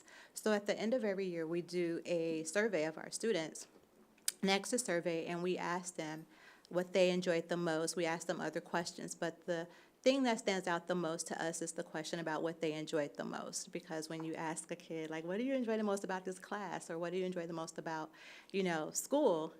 You don't always get positive answers. But from the literacy lab, we always get really good reflective answers that help us to build the lab and to just structure our practices and reevaluate how we're building relationships with students. So some of the things that some of the students said was what they enjoyed the most were the relationships that they built with the teachers or the people, or you guys did an awesome job of supporting me from a kid, right? Like they understand that this is a level of support. Or a student who was able to pass his driver's test, and he's actually off to college this year, said, I got my reading level high enough where I can drive. And you can just imagine where a kid is able to get their reading level high enough to drive, but also high enough to be able to go to college and be successful is an awesome thing. And so this video is actually of a student named Morgan. Morgan came to the Literacy Lab. She actually came before it was the Literacy Lab. We did a summer program where we were training ETHS teachers to become reading specialists through the NEIU program. So she was actually one of the students who participated in that. And then we had the Literacy Lab was created and started to run, and she was actually in the program for 4 years, and now she's in her second year of college, and she actually wanted to share a video with you guys. Hi, my name is Morgan Heffernan. I graduated in 2022, and I am a proud member of the Lit Lab. When I first started, I was going in and reading with people I have never met before. But the more I went, the more I got comfortable with the people there. Is there a way to turn Miss Walker, Okay. and everyone there has been wonderful and amazing. And if it wasn't for them pushing me, I wouldn't have found my love for books. I did not like reading. Hi, my name is Morgan Heffernan. I graduated in 2022, and I am a proud member of the Lit Lab. When I first started, I was hesitant about going in and reading with people I have never met before. But the more I went, the more I got comfortable with the people there. Miss O'Connor and Miss Walker and everyone there has been wonderful and amazing. And if it wasn't for them pushing me, I wouldn't have found my love for books. I did not like reading when I first started. But then I started reading all these books about my interests, and I have found the kind of books that I wanted to read. So if it wasn't for them, I wouldn't be able to be here right now saying that I love reading. Thank you so much. And that's just one of many testimonials that we have for the Lit Lab. But I find it just so enlightening, like it's a thrill to my heart and to just be able to share that video with you guys, because that's a student who she absolutely did not like to read, did not want to read a book. But through the relationships that were built, as some of the other testimonials from students, they develop a love for reading because they realize that reading is not the enemy, right? That literacy is life. And so we just wanted to be able to share that with you guys too, and she wanted to be able to share it with you as well.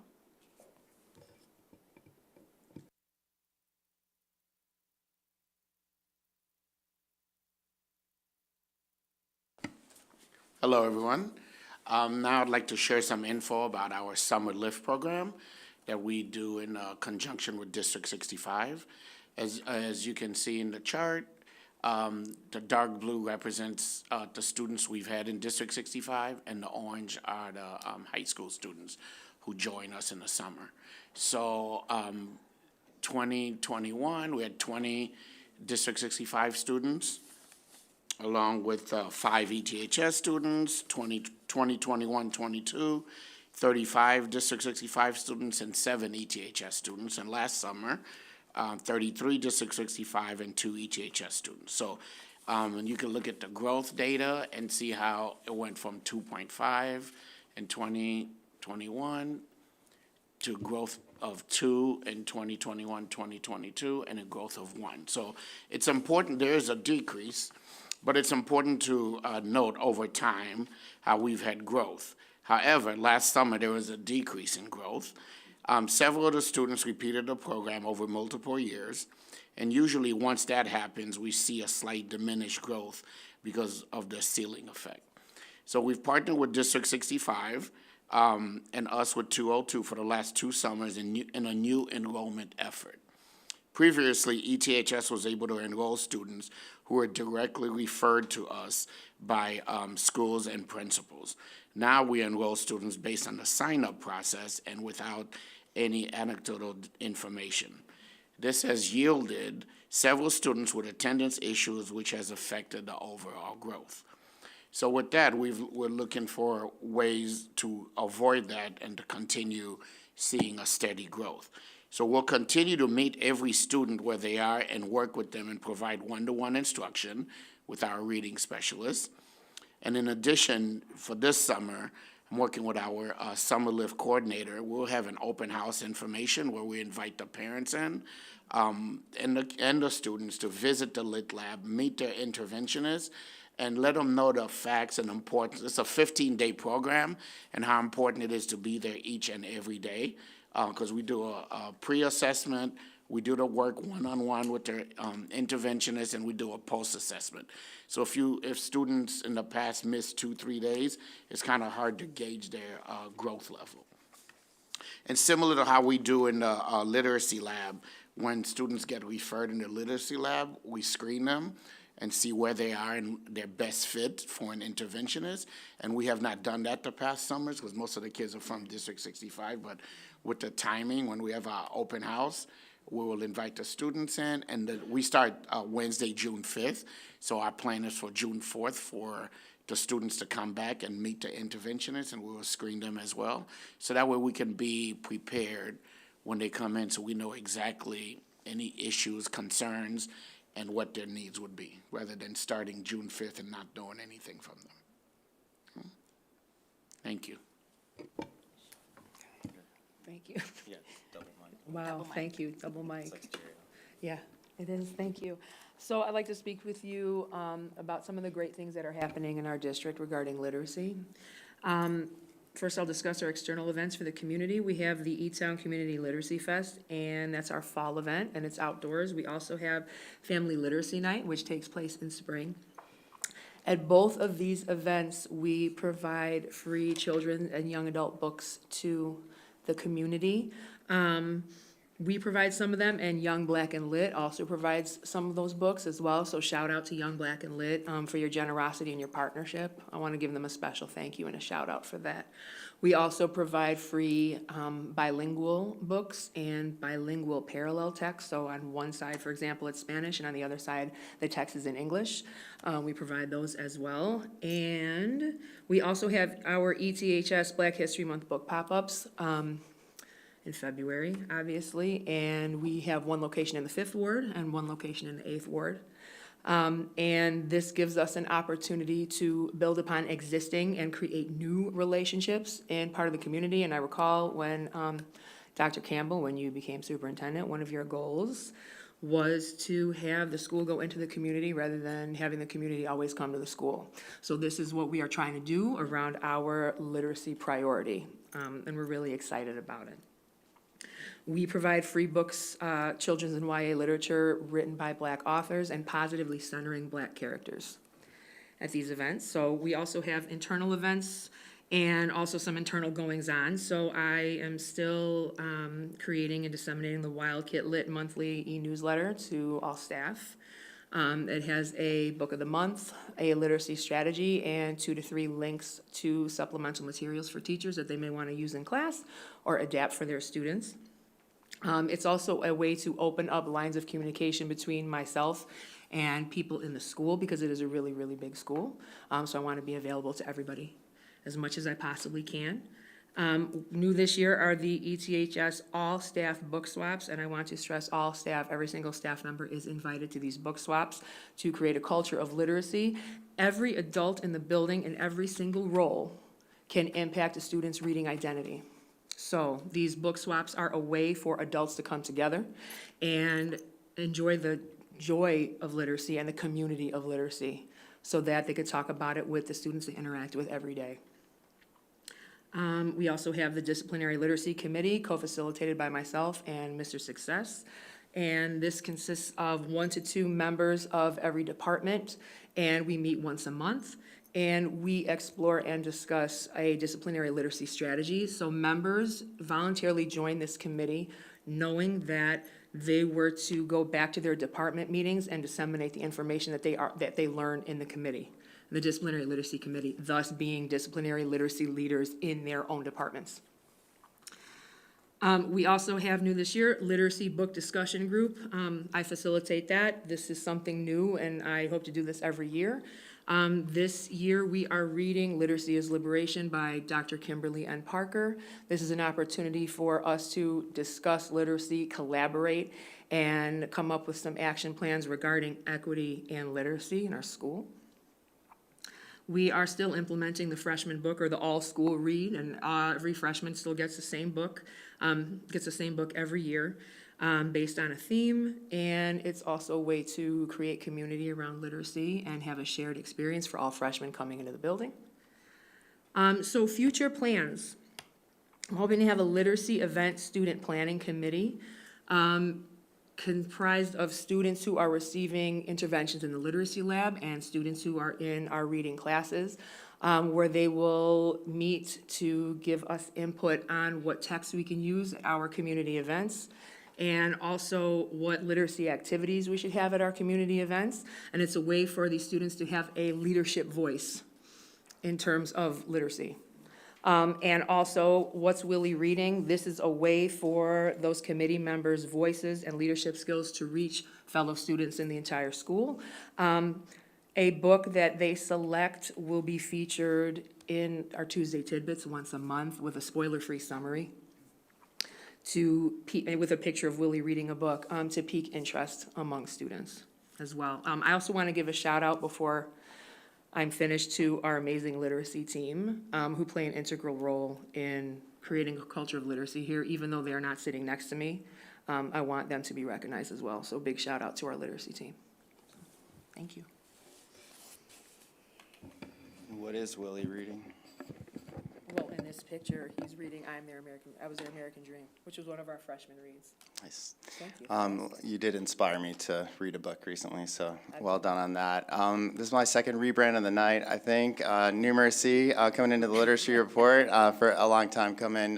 We know that numeracy is a critical part of literacy as you look across the disciplines. This is the ETHS definition. I don't need to read it off there, but you can see some fundamental skills as well as some larger skills like pattern recognition, quantitative and abstract reasoning, justification. Those are some of the larger skills, but also just like what are the tools in the vocabulary of mathematics? How do you speak mathematics, measurement, shapes? So all of those go into the numeracy skills and help to create our district definition. I'm glad you said measurement, Dale, because I'm back with some numeracy growth. One of the things I said at the beginning is we want to talk about growth and attainment. And it's really important as we get ready for the joint board meeting to really keep that in mind, because it's very important to grow. But what you'll see tonight is that even though we grow quite a bit, we don't always attain at the levels we should. So just basically, we use the SAT battery of assessments. You'll see that we have that PSAT 8-9 is given in the spring of freshman year. The PSAT 10 is given in the spring of 10th grade. You'll see our mean scores are there. On the left, you'll see our PSAT 8-9. On the right, our SAT 10.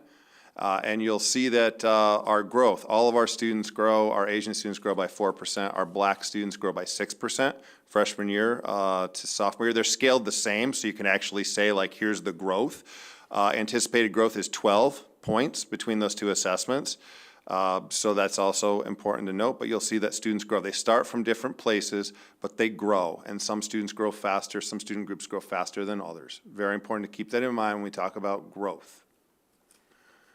Our PSAT 10 to SAT, that again is from 10th grade spring to 11th grade spring. This slide is prepared by the College Board, and it actually just says that we exceed, we're meeting our growth targets. We're in the green. Green is good for growth targets. You don't want it flat and you don't want it going down. The dotted lines are the ranges of what you could anticipate on any random day, and the solid line is our growth. And here's the law. This is just the way to look at that in a table. You'll see that we grew from a 490 overall to a 530, which is a 40-point. We grew 40 points from the PSAT 10 math to the SAT math. So growth. We always want to keep in mind growth, but we also want to balance that with attainment. And here's our attainment state benchmark. we use the state benchmark for the SAT. It would be really nice. We used to joke at this table about using the college readiness benchmark, and the joke was a kid could be college ready coming out of ETHS but not meet state standards. I put away that joke about 5 years ago and just decided to report the state numbers because that's what we're accountable to.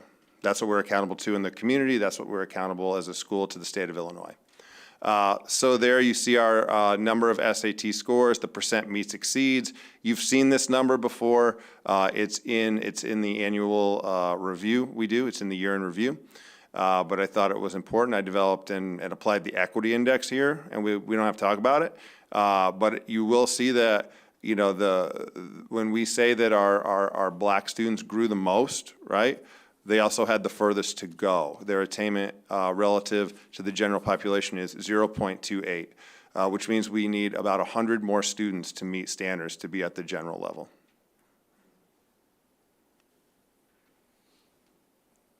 Moving on, Dale is going to talk about what we can do early on. We're not happy with those numbers, and now we're in action mode. We've been in action mode for a while. We're taking some very bold steps this school year, and Dale's going to walk us through what the data is he has, how we've applied it, and the changes we've already made.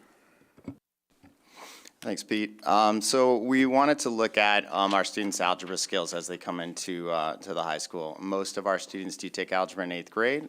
Some of them come here and take it again. But we looked at, across our algebra courses and geometry courses, we looked at the STAR Algebra 1 assessment. We wanted to assess their attainment of Algebra 1. And so we looked at over 14 Algebra 1 sections, 14 classes. You can look across the class and it places the entire class in a particular grade range, a grade level range. And so 2 of the classes who were in algebra here at the high school were assessed and they were at the 5th grade level.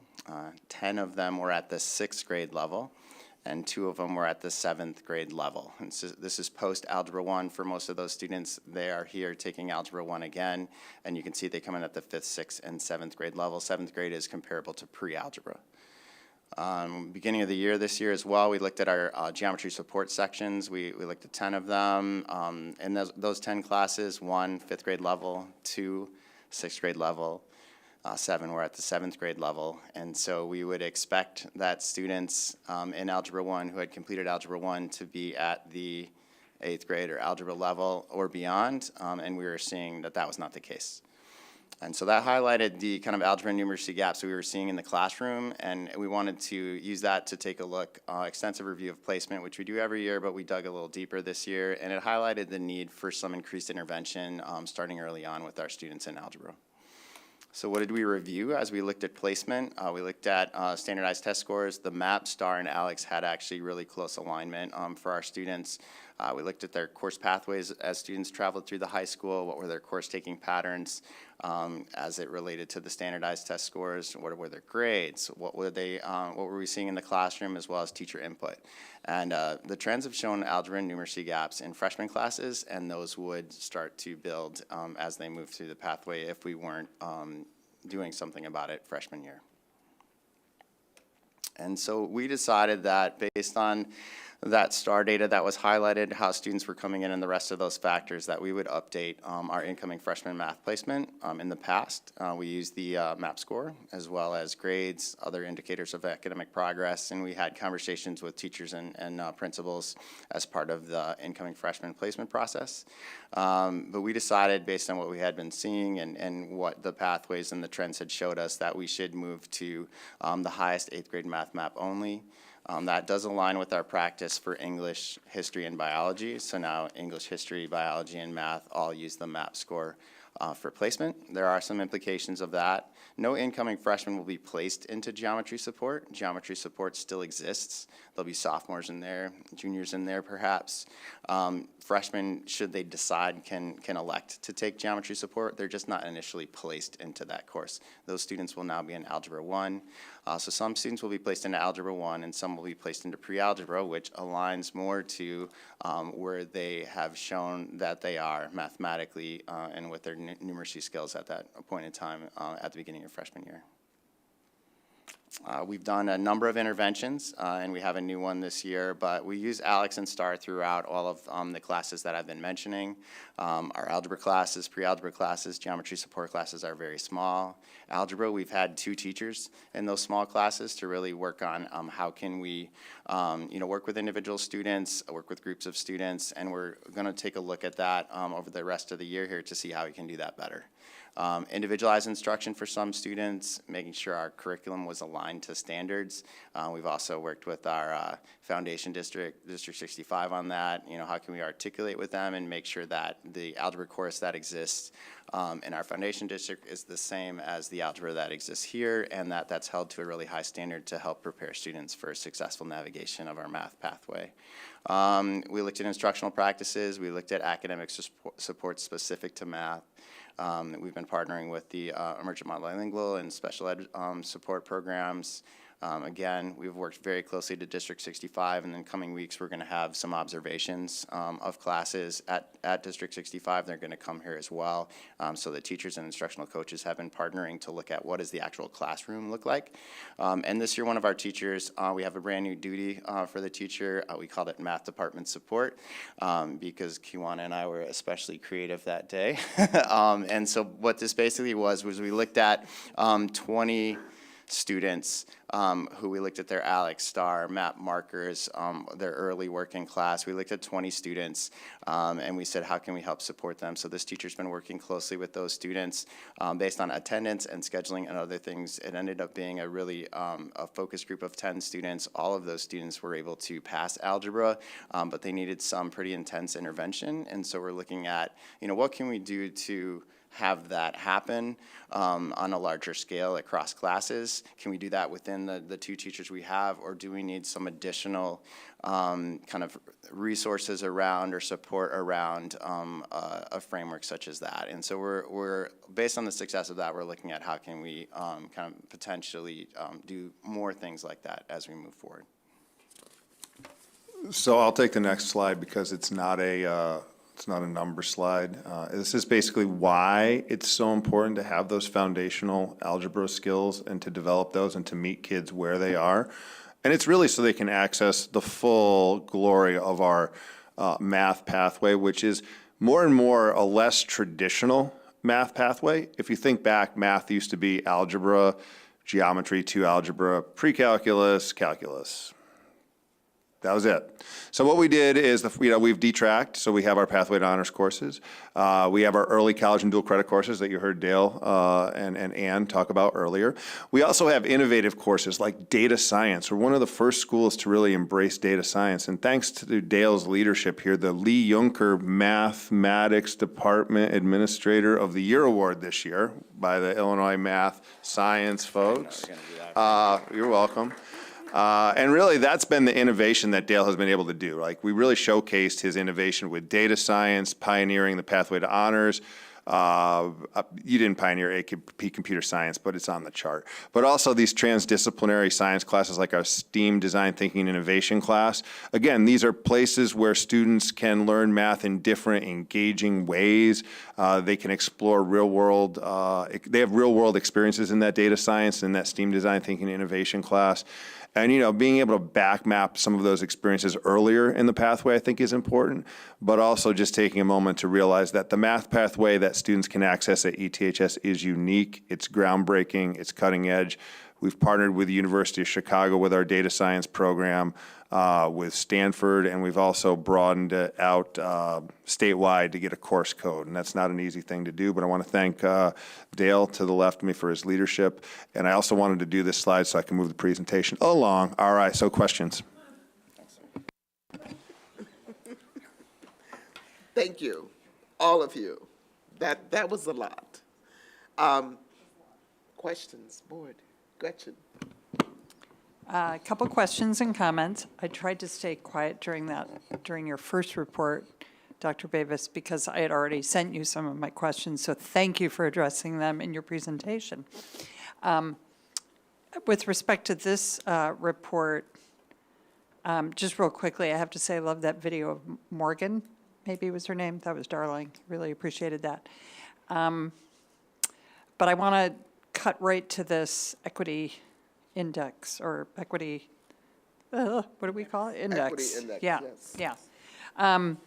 So I felt like I needed more on this, so of course I started Googling to try and get a little more information. It was a little hard, some of it was a little deep, some of my things didn't open properly, but one of the things that I saw, and I was just looking at it while you were talking, one of the documents I found, a report by somebody not at USC, when they broke down the performance levels, when you use the equity index, they had different breaking points.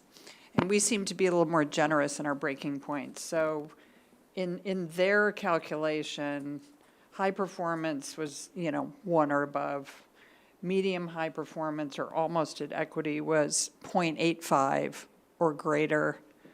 Below equity was 0.7 or greater. And below equity, or even they call it far below equity, was below 0.7.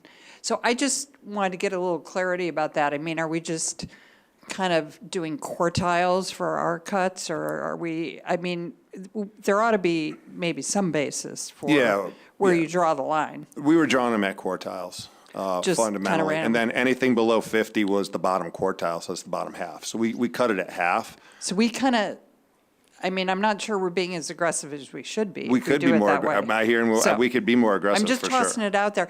I mean, I would like somebody other than me to, because I have no expertise. So I'm not, I just read this thing that had the A grid. cuts at a different Yeah. place. So I'm just trying to understand that because I want to be, I don't want to say, oh, yay, we're at, 0.50 and that's like fabulous, when in fact, we really can't start cheering until we're at like 0.85 or something. Yeah, I mean, if we start waiting to So cheer at just- we had to be realistic too for where we were. But we did make the decision to set it at 0.50. We thought that was fairly aggressive, given the data we have and how are traditionally get it. looking at quartiles. I would be more than happy to run the numbers with a higher index. I think it's just something to bear in mind, and I want to be reminded of it when you come back for us, because I don't ever want to be accused of being a soft grader, treating our students in a way that is not rigorous enough. And this could be perceived to be doing that. I think what I'll do for the joint board report is run the index at the 0.75 or 0.8. I can do that. I don't know. I think that would be a good You idea. can look at it. Yeah. And if there's something that I'm missing, like if this is just misguided, then certainly let me know. And then I had another mathy question related to this index that I think you touched upon in the middle, and maybe Dale can jump in, but maybe this is you, Pete. The interesting thing to me about this index is the group average. And I believe you mentioned this. So if one of the subgroups is, starts performing better, that one gets harder to attain for the other subgroups. Which is probably, right, because we all want to improve. We cannot ever say that we don't want a group that's already performing at the highest level to not improve anymore as a group, because there's always going to be some in that group that maybe aren't performing as well as we would like. I'm just trying to sort of think through the implications of that. Yeah, so I can do it. Can you And give me a Dale little more? can give you a mathy version. I'm not sure I want all that, I'll give but- you my version. Okay. If we were to select the highest achieving group and benchmark against that group, that idea that the top group would decline wouldn't be an issue. But if you choose a group like the all-average group, which was intentional, you could perceivably, and this would take this is something we'd have to be aware of. We have to be aware of the decline of the groups that are the 1 point and above relative to that baseline. So if the baseline keeps going up and there's a decline in the top group, that's completely fine. That makes sense, right? The whole average moves up, everybody's moving up, so the top number is declining relative to that average as that average goes up. So that's completely legitimate. But what we have to watch for is if the general number and everything starts to go down, Or everybody's doing then worse. everybody's doing worse. One is you might not be able to notice it since it's relative, right? You might not see it initially.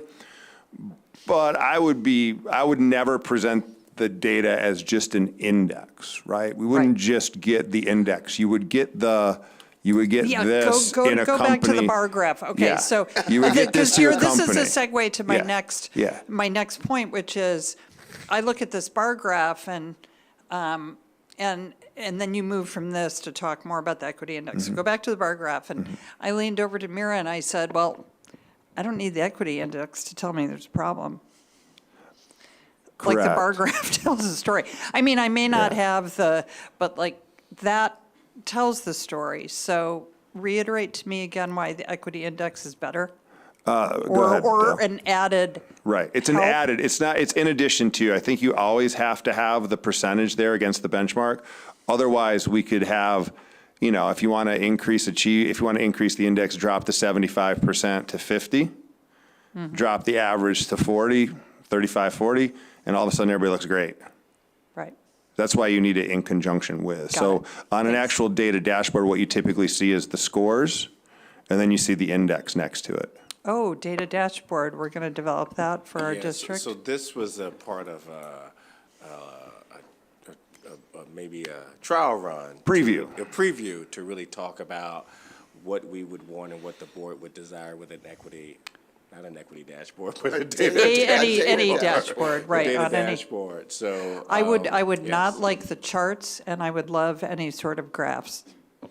That's just my personal preference. So when you put it all together in a chart with a grid. Let's see what they come up with. I know, I'm only speaking for myself, put it- very obviously. what you put together. Okay. Yep. I very much appreciated. One other very small point in my Googling around this equity index idea.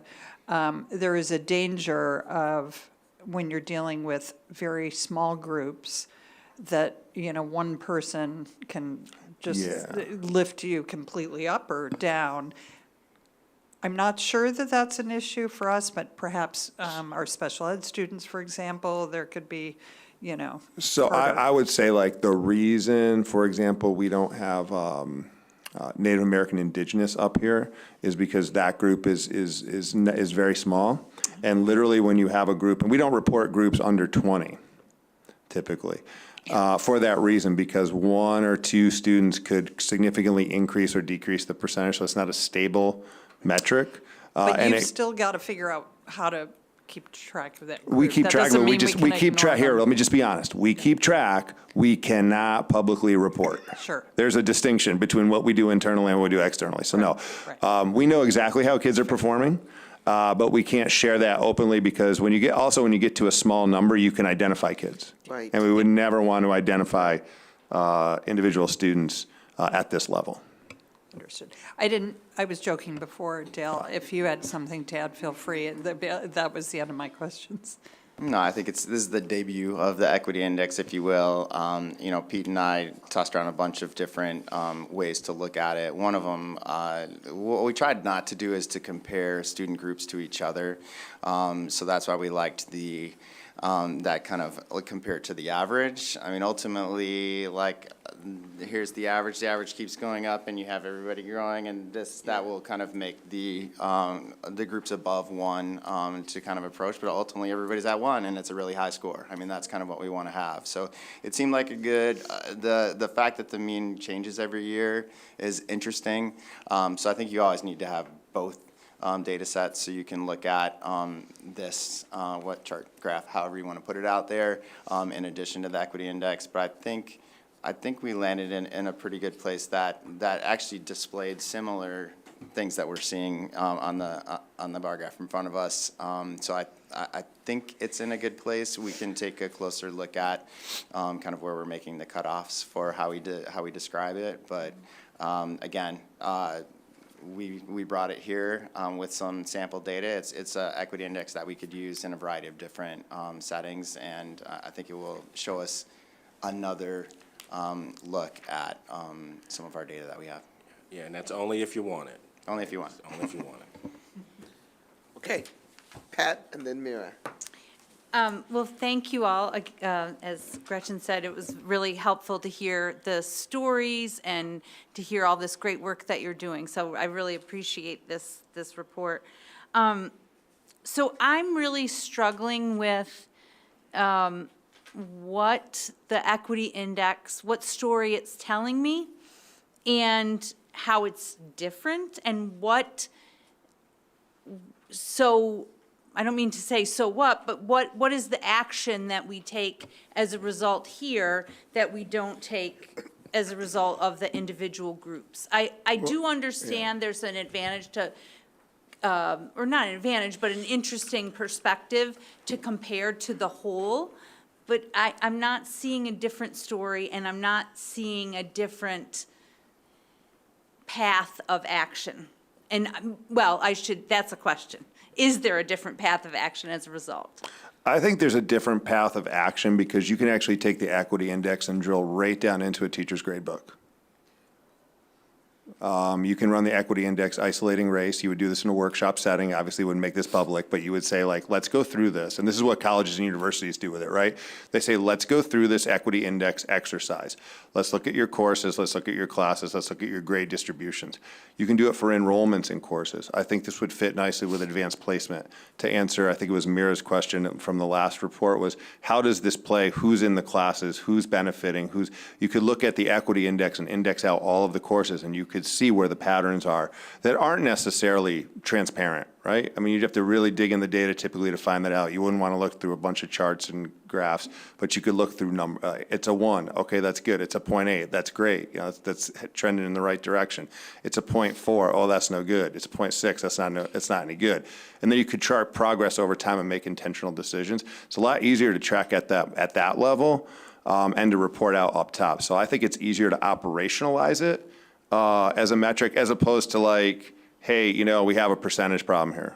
And then the ownership is like, okay, well, what is it? How does it work? Let me look at what the percentages are and it's easier. So help me understand that, Pete, because if our black students are at the 20, or where is that? Yeah, the black students are at 27 in fall of 2023. Mm-hmm. So they're in the percentage, they're in the lowest group. We know this data unfortunately too well. So tell me what's different by using the index that shows that they're at 0.42, which is what it said for the reading, for ELA. So one of the things, it's actually, I did it with the math. One of the things you can do is you can determine how many students short of the index you are. And then it can help do targeted interventions that way. So that's one way to do it, one way to look at it, which I think is pretty innovative for us to be able to do.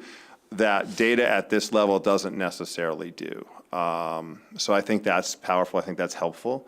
I don't think it's a panacea, right? I think it allows us to make and to develop strategies and do them in a little bit more sophisticated way, I would say.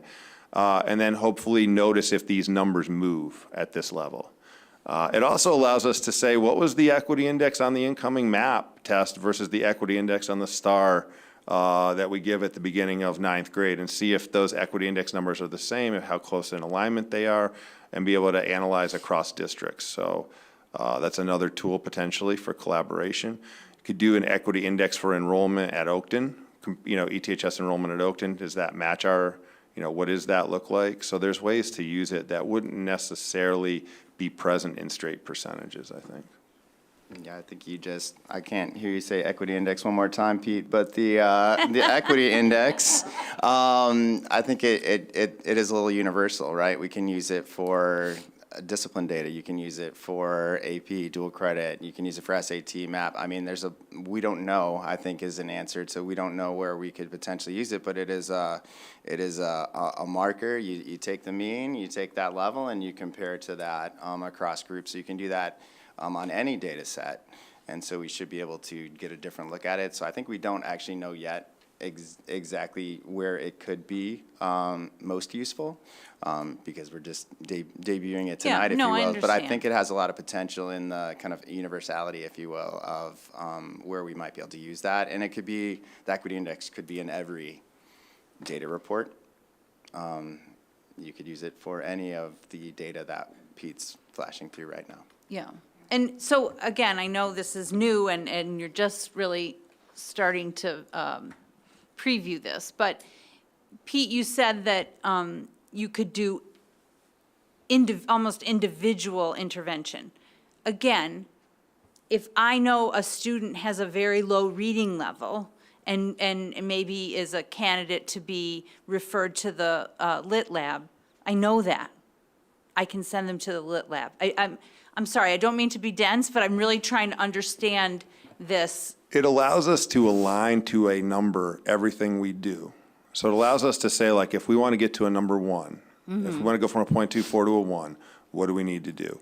It allows us to actually go in and say, one of the problems when we report percentages in aggregate, or even if we disaggregate them at a large level, and we say, okay, there's 250 kids, 200 of them X, Y, like when we do that, it removes it from the day-to-day experience of folks. It says, oh, I don't have any, I think it's completely reasonable for someone who might say, well, I impact the SAT math test like this much. Not really. I don't see the impact I have. Going and drilling down with an equity index, looking at your rosters, being able to do the data dive at that level, to get to a 1 within your classroom, to get to a 1 within your department, Dale, for example, within math, I think would be extraordinarily helpful. I think it helps identify how many kids are we shy, what do we need to do, and be very transparent with folks in a way that when you report state level data, you're probably not very, we have a sense of urgency at this level, but I think it translates clearer into practice that way, be what I would say. Again, we don't know yet because we haven't applied it, but it's certainly guarantee if it shows up on a data dashboard and we adopt it as a measure, we will integrate it throughout. And I think one of the things that you all were sharing with me is that to know the number of kids to get to 1 is huge for our practical day-to-day implementation of how we do school, right? Instead of this, what does these percentages mean? We know the exact number of kids that's going to get us to 1. And not to stop at 1. And not to stop. Yeah, but it makes it more tangible, something we can do. Yeah, I think a good example of that is the algebra example we said earlier. Like we were able to locate those 10 students with the most need and get all of them to pass the class. So we were able to drill down to the individual student level. I don't know if this is the answer to finding those students, but out of the number of students that we had that were struggling, we were able to kind of pinpoint and fix it. So I think this allows us for some interventions, individualized, like how do we move the index means we're actually moving individual students and what supports do they need to help them, best be successful. Thanks. I think we've always said that we know who the students are, and we don't really quite understand why we don't just go after those students, because, we can identify who those students are. So, and I think it's really helpful when you talk about using this equity index and comparing different types of assessments, the STAR, the MAP. So that would sort of normalize those things. The other thing is it's a nice way to make it internal and not external along those lines. Yeah. We actually ran the equity index opposite the state to see how our students perform relative to the state, and they do very well to the average state score across all student groups. So, Okay, hi, and thank you also for your work. Will you go to the slide where this will just be a good working page that talks about the SAT? I think it was your math. Okay, let's just look at this for a second. Yep, this is cool. Okay, so here's. There you go, Dale, math. Yeah, here's where my conflict is, because one, I do love any tool that's going to help us with disproportionality. And I think the equity index is insufficient. Okay, so here's why. You can still maintain the 1 in equity index concept with a relative risk ratio. I see the need for us to do a comparison that you are arguing we're avoiding by using aggregate or the medium, right? So it doesn't need to be white kids, it just needs to be what it is that we're going for the success. So if it, in this case, is looking at Asian students, whomever is achieving at the level at which we want all kids to achieve. Because if we say it's 45, for me, then it's not about the rigor of the kid, it's about the rigor of our approach to their education and what we hope for them to achieve while they're with us. So, I was trying to think of the best analogy, but if we say people, need 4 things of food and some people get 0, and then, we're at a 2 point whatever that would average out, but we know people need more, why would we have a low bar, is what I'm saying. Creating that kind of number for me is problematic. So I would want to say, what is it that we want kids to achieve in their SAT in 11th grade? It's sure in the heck not 45. That's the benchmark that the state set and the percentage of kids overall that met it within our entire school. So that's the reality of where we are. But if you're saying one of the rules of thumb that you could apply is to always compare to the highest achieving group, absolutely, which gets us to the spot where we're comparing student groups, which is what we kind of wanted to avoid. But if we want to do that, then in this case, we would compare our students to Asian students overall. That's one way to do it. We tried to avoid that, to be honest, in the preview. Right. But if we wanted to do that, I would be completely in support of that. We could totally roll it out that way. I think, to me, that does set a high bar. But I also want to acknowledge that we were intentional in going for the general. Yeah, no, and I get it, except that it doesn't help us to help our kids at the level at which I think they need us to. So I just don't know, I don't understand why we're kind of pathologizing comparison for the sake of understanding what our kids capable of in our system. If our kids are capable, all of our kids, because we know they're all capable of achieving 71.1 or whatever it may be, then why would we want to say, okay, well, actually, let's put everybody in, figure out the average or the median, I want to use the correct term, and then say that's actually what we want, right? Right. Because then our 1 is flawed. It's not really achieving, for me, what we want for our So kids. part of me loves that, absolutely loves that. The other part of me understands that 67.2% meets exceeds for white students. Our white students outperform every other school in Illinois when disaggregated, pretty much, and same with our Asian students. So when we say that, we're doing a gap analysis again, like a true gap analysis, which we've tried to avoid, but I think benchmarking against the highest performing group is always a good idea. So I would be, again, willing to run the numbers and to share them with the board where that is, and if that's where we want to go, I'd be, that's why I seek input, because I think it's a good idea. Yeah, It's a good idea. And I think we could all talk about it. When we look at healthcare, or we want to understand what's at risk, right? If people are at risk of catching a disease, or if they are, some people have more of an opportunity to succeed in a school, we'd want to understand who's 4 times more likely to earn an A, or who's 2 times more likely to earn an F, right? Whereas this doesn't really help us to understand the risk or the opportunity that our students have relative to other students who are receiving those. So I hear you, and I respect the what this is trying to accomplish in some ways, but I do think it falls short of us then understanding the impact of our institution on our kids.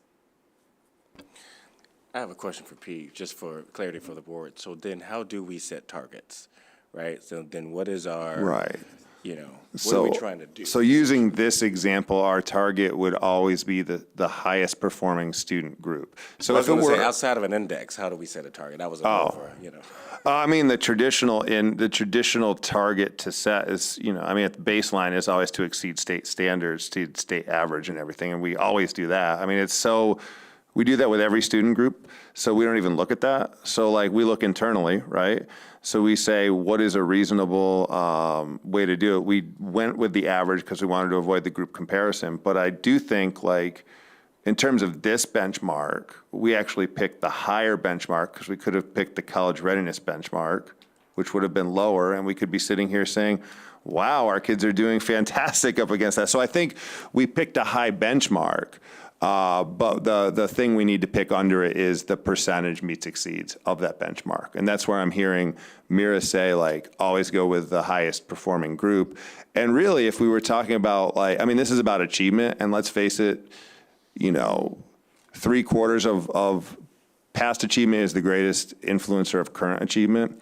So if you look over a 12-year academic career, 3/4 of that career is completed before you enter high school. And that's why the meeting coming up, the joint board meeting, is so important, really, to be able to drill into these things and collectively as boards talk about it. But I would say that we can benchmark against ourselves. We can benchmark a group opposite the group the previous year. You know, see if the cohort's stronger. That's one way to do it. But I would say, you know, benchmark against the highest performing group. Because here's the other thing that you got me thinking about, Mira. If we're doing attendance, you want to benchmark against the kids who have the best attendance. Right? I mean, I think we would all agree our average attendance isn't where we want it to be necessarily. If you want to do graduation rate, do you compare it to the average graduation rate, which every kid is really close to, or do you compare it for the student group that has the highest? Because it gets really granular at that level, because we have a high graduation rate across the board. So do you want to compare it at 89% graduation rate or 97%? You probably want to compare it to that 97% group. So, I mean, I think it's up for discussion. I'll run it a couple different ways, present it so we can all take a look, see what we're in for when we do that. Okay. It might be situational, but I'll run it, see where it takes us. I think it's great. And you can still use the one, right? Yeah. Because the highest group divided by itself Yeah. will be the one. Yeah, right. Thank you. And then there'll always be one. Did you say one? There'll always be one. There'll always be one. Just one? One, Equity and that index? group will always be, everybody will be below it Okay. And when we then do we'll it have the then, one? that way. Nobody will be over one. More than Pete. I'm going to say one. So we're all in for this index. Good. And we also realize that we changed the cut score and we changed how we're going to place freshmen. I don't want to lose sight of that headline. Okay.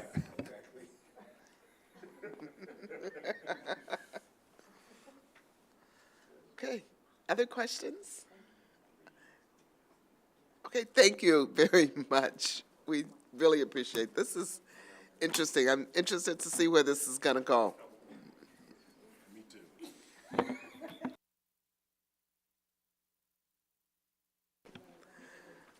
All right.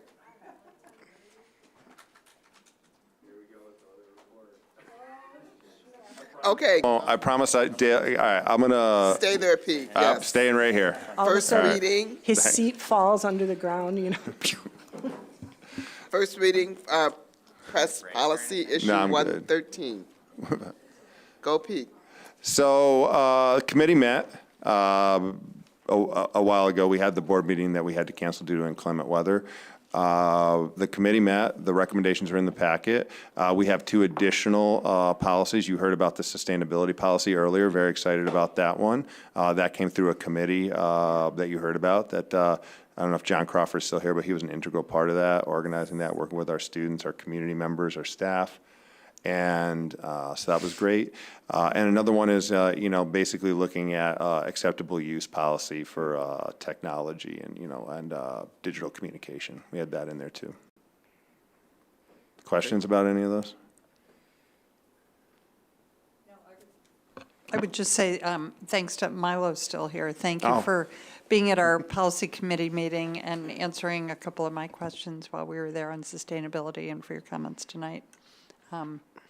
I think we've terrific. done, yeah, I think we've come really far, Milo, and thank you for you and your committee and your persistence. So over the years, not just, you know, you, but I know that a number of you have persisted in bringing this to our attention and helping us understand and helping us do some research and understand this policy and how we should roll this out. So thank you. Okay. So let's move on. Pete, you're still on. We're on FOIAs. Stay here and let me pull it up so I can read the FOIAs off to you. Okay, Just a sec. yes. You do that here. I think there are 1, 2, 3. There are a few. Okay. Yeah, we have 1, 2, 3, 4, 5, 6, 7 FOIAs. one from Randazza, one from Amato, 2 from Suzuko, 1 from Hubbard, 1 from Hayden, and 1 from Falena. The responses are in your packet. Yes, yes. Questions, board? All right. Thank you. I think you're done for a bit. Okay, so board committee reports. The first committee report is the City School Liaison Committee, and I was there, and Liz was there, and Monique was there, Dr. Campbell was there, and we had representatives from District 65, and we didn't have representatives from the city. But there is a report. It's just a recap of that meeting, and there'll be minutes following that Lisa will do, so you can look for those. Are there other? Did they just RSVP no? No, They I'm were not- no-shows? Yeah, I think it just, it's a calendar situation.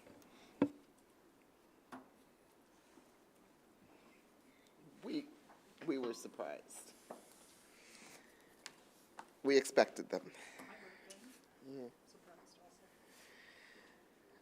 Yeah. Other committee reports, other committees that met over the last month? I'm going to give a written report for the Ed Red member meeting that happened on Friday, which there was some Okay, useful it's just information, but it happened Friday and, so I'm not organized. But I did go to the Ed Red legislative dinner at Stevenson High School, and I think I sent you all a note about that. Yes, you did. To say that it was absolutely beautiful. Stevenson High School, I hadn't really ever fully explored. We had the best dinner there. That cafeteria was awesome. Absolutely awesome. You all missed a very good dinner for anybody who didn't go. I really couldn't believe it. Better than the catered meals we've had elsewhere. So, shout out to Stevenson. And there's the North Cook dinner coming up on February 28th that I wanted to remind board members about. It is in Skokie, and the reason I say that is because I've talked to them about always having their dinner so far away. So now that they're in Skokie, yes, like Stevenson, yeah. Yeah, so now that they're close, it would be great if we showed. Okay, that's February 28th. All right, so we're at student board report. Nicole. Hello. Hello. All right. Happy 2024. Didn't see you guys last month. That's right. This is the first time I'm seeing you since, I guess, December. I mean, I see Dr. Campbell a lot in the hallways, right? And I saw you at Midsummer. All right. So, also, happy Year of the Dragon, as this past Saturday was the first day of Lunar New Year. We had some members of the Chinese classes dancing down the halls in this traditional dragon costume today, and there were drums and stuff. That was pretty cool. All right, so since winter break, we've jumped right back into action. So for incoming freshmen, current freshmen, sophomores, and juniors, classes have been picked for the next year, and seniors are just rounding out their last semester at high school. So we are already more than halfway through this long school year. At the beginning of February, ETHS welcomed Black History Month with lots of balloons in H Hall and lots of excitement also. Last Wednesday and Thursday, we had the annual Black Student Summit, and my peers and classmates have shared really positive experiences about this summit and are so grateful that ETHS is a school that emphasizes the importance of embracing our identities. In the spring, we're looking forward to 3 more summits that are part of the Social Consciousness series. The LGBTQIA+ Student Summit is next Wednesday, I believe. The Latinx Student Summit is also happening soon, mid-March, and then the MENA, which is Middle Eastern, North African, Asian Summit, is happening at the end of March, I believe. Yeah. So so since I haven't seen you in a while, I'm talking about January also. In January, on the 23rd and the 24th, ETHS hosted a civics fair for sophomore students and other students who are currently enrolled in civics, where community organizations had tables in the hub, which is like this gathering space. It's really nice. And that was like a time where those community organizations and school organizations were urging students to get involved in like things like climate justice, community gardens, restorative justice, and much, much more. The Student Union, Emerge, E-Town Sunrise, and other student groups were also able to participate and continue to foster an ETHS community of future change makers and leaders. On January 30th, the Student Union leadership team had the privilege of presenting the data and results from the Student Voice Forum from way back in 2023, October. Thank you to Dr. Kinsey and the leadership team for having us. We had a blast being able to chat with them face to face. I know that I did. A lot of this other students who were part of the leadership team also really enjoyed this like contact, which was like immediate and like really, I guess, intimate. We were able to talk about student views on sustainability, school life, and safety. This was the second time that we have presented to the building leadership team of administration, and I think that we've grown a lot from the first time, which was last year. We had a great conversation. Well, I had a great conversation with Mr. Crawford. He just left.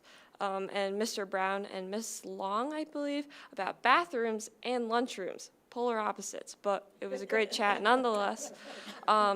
This year was especially special because of how great the conversations were between the students and admin, so great that we almost talked through the passing period bell.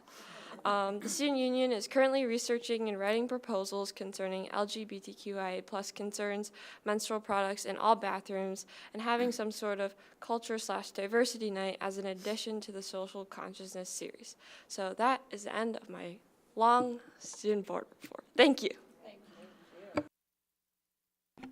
Great, thank you, I was just Nicole. going to do a quick ad because what Nicole did not talk about was the immense amount of time that the Student Union took to aggregate all of the data from the Student Voice Forum, put it all together, synthesize it, organize it, identify the trends and needs, and then already making recommendations so that they could bring them to the building leadership team. So a big shout out to Nicole and the Student Union and the exec team there. So, Thank you. thank you. Thank you. Thank you for adding that. Wonderful. Thank you.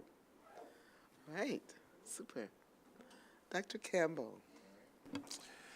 So, as part of my superintendent's report, I want to congratulate all of the African American Youth Achievement Award honorees who were recognized last week here at ETHS. It was a fantastic event. I was honored to be a part of it, Dr. Turner and I. 41 African American students from District 65 and 202 were celebrated for their daily actions. They pay homage to the visions of legacy of African American pioneers. I also want to recognize all of the student organizers and staff organizers of the Black Student Summits that took place last week. The summits, this theme this year is on the poem En Lakesh, translated You Are My Other Me, and all of our student summits are using that as a theme. Keynote speakers for our Black Summer Student Summit was Dr. David Stovall, professor at University of Illinois, Chicago, and Jackie Newsom, who was our student speaker, who was our speaker at graduation. Sometimes I still think of Jackie as a student. She's not a student. She hasn't been a student in almost 20 years. And you should know that Jackie and I sat down and had a discussion about our students and public education in general, which was recorded for the next Wild Kid Way podcast, which will be released later this month. It's a fascinating conversation. Just a couple of important calendar items I want to mention. And one, we have virtual spring conferences in 2 weeks, February 28th and the 29th. So sign-up starts for on the 22nd, Thursday, February 22nd. And also, Wild for ETHS, the ETHS's annual ETHS Foundation's annual fundraising celebration is coming up on March 15th. Be sure to head to the ETHS Foundation's website for more information. And two congratulations on the ETHS bowling team has advanced to the state finals for the first time in school history. They will compete this weekend for the state title. And congratulations to freshman Anthony Swanson of the boys bowling team. We got a chance to march Anthony down the hall last week. He competed in the state finals 2 weeks ago and finished in 13th place, the highest finish in school history for an ETHS bowler. Congratulations to the girls bowling team and to Anthony. And that concludes my report. Thank you. All right, Kendra is getting up. So we are at the Audit Committee report.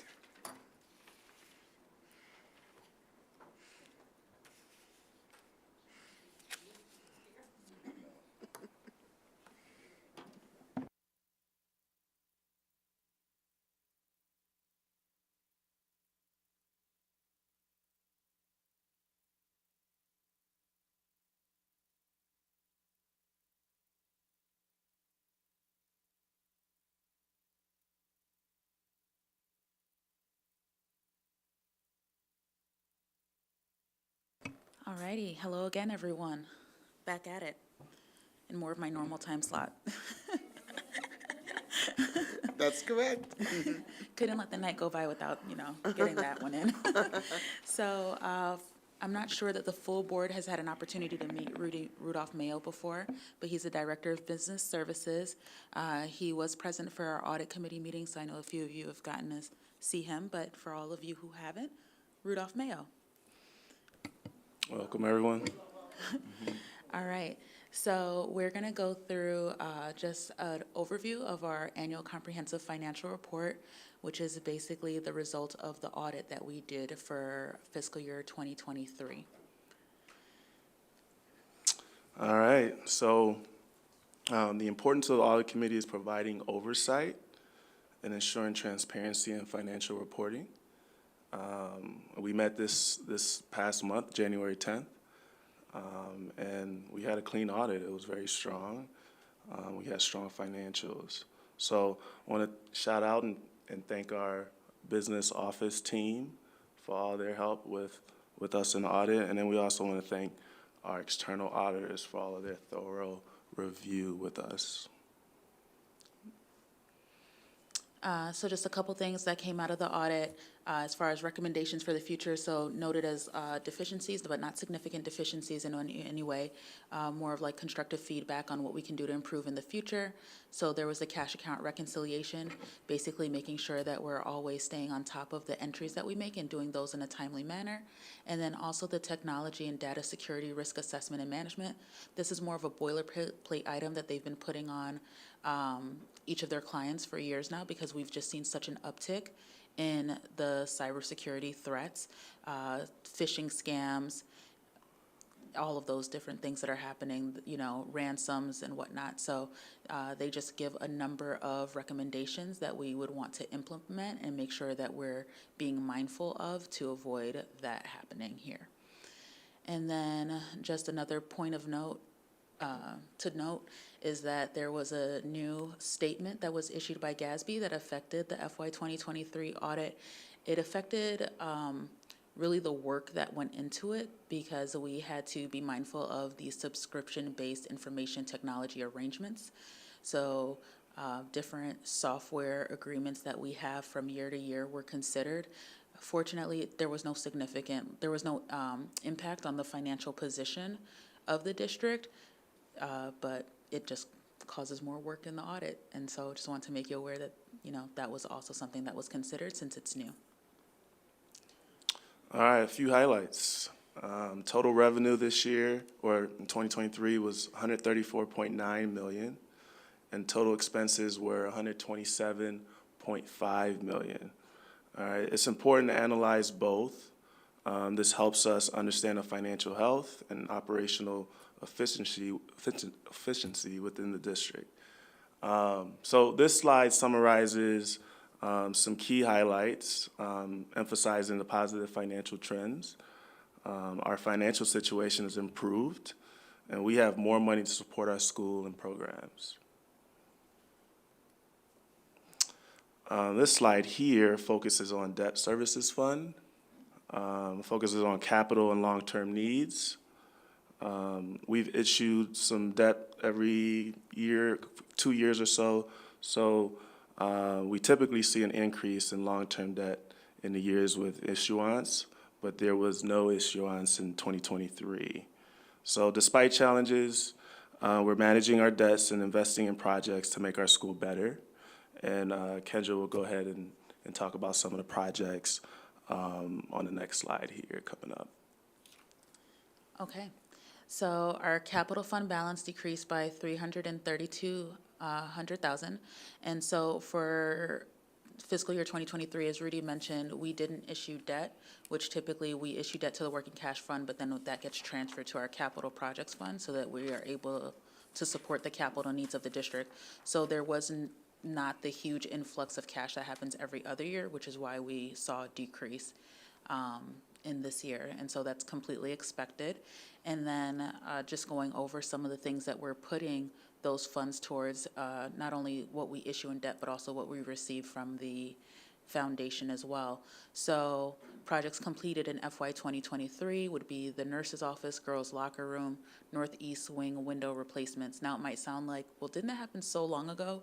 But that's because that would have been the summer of 2022 is what starts our 2023 fiscal year.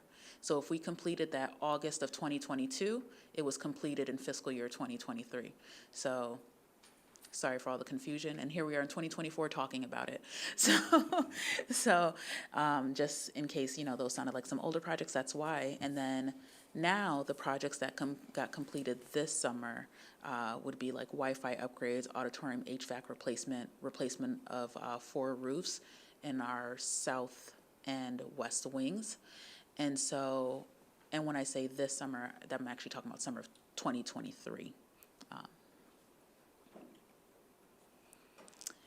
And it's just so a number of factors, most of which we've brought to you guys before, that we always bear in mind when we're looking towards the future, right? We want to try to maintain the financial health of the district to the best of our ability.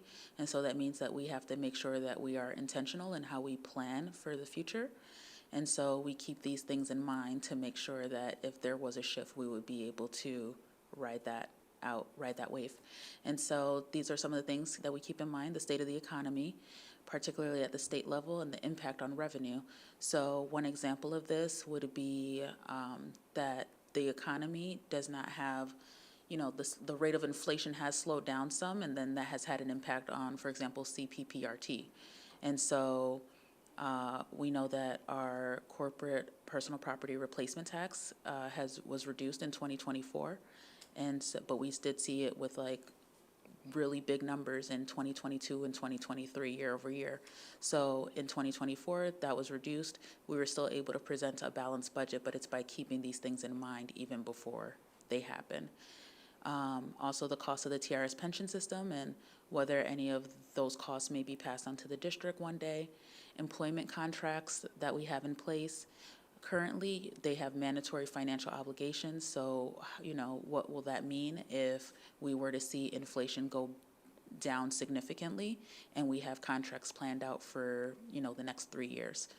Also, just delays in the Cook County assessment process and how that affects the district's cash flow. So now we've seen 2 years where that assessment process has been delayed, and revenue that we would typically be getting in August, we weren't able to receive until December. So that obviously has a big impact on our cash flow, and having to make sure that we still have enough money on hand to continue to meet our payroll needs as well as our needs for vendors. Questions or comments? Thank you. I was at that audit meeting, and I remember it being very upbeat and positive and just really solid. So, and we went through a lot of details. So thank you. Thank you, Rudy. Okay, board, questions? Leah, you were there too. I will just concur. That was my first audit committee meeting. I had a lot to learn, which I've tried to do, and I was impressed with the how clean the audit was. Yeah. Yeah, I was just going to say thank you, because I think we can kind of get used to this clean audits and balanced budgets, and we really shouldn't get used to it because it's hard work to get to that. So we really appreciate the two of you and all the people behind you that that do all this great work to make that so. So, thank you. It doesn't happen everywhere. Yeah, I just wanted to add, congratulations. Thank you for the audit, clean audit. Thank you for the balanced budgets, and thank you for the surplus. Yeah, don't forget that. Right. All right, thank you very much. Well, we're not done yet, but Oh, just, yeah, that's true, just you're not. hold tight, hold We have the tight. Finance Committee, yes. Finance Committee, committee as a whole, here we are.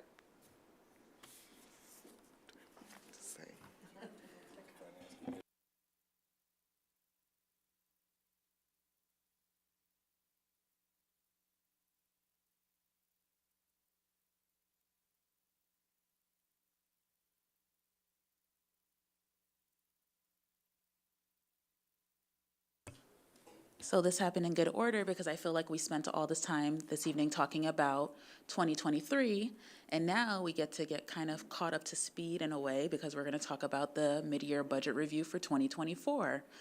So, but to clarify, it is a mid-year budget review, which means that it reviews the first 6 months of the year. So we're talking July 1 through December 31st. So yes, it is February, but we are just talking about the halfway point. But still, we're further along than we were talking about just 2 minutes ago. So we'll get into it.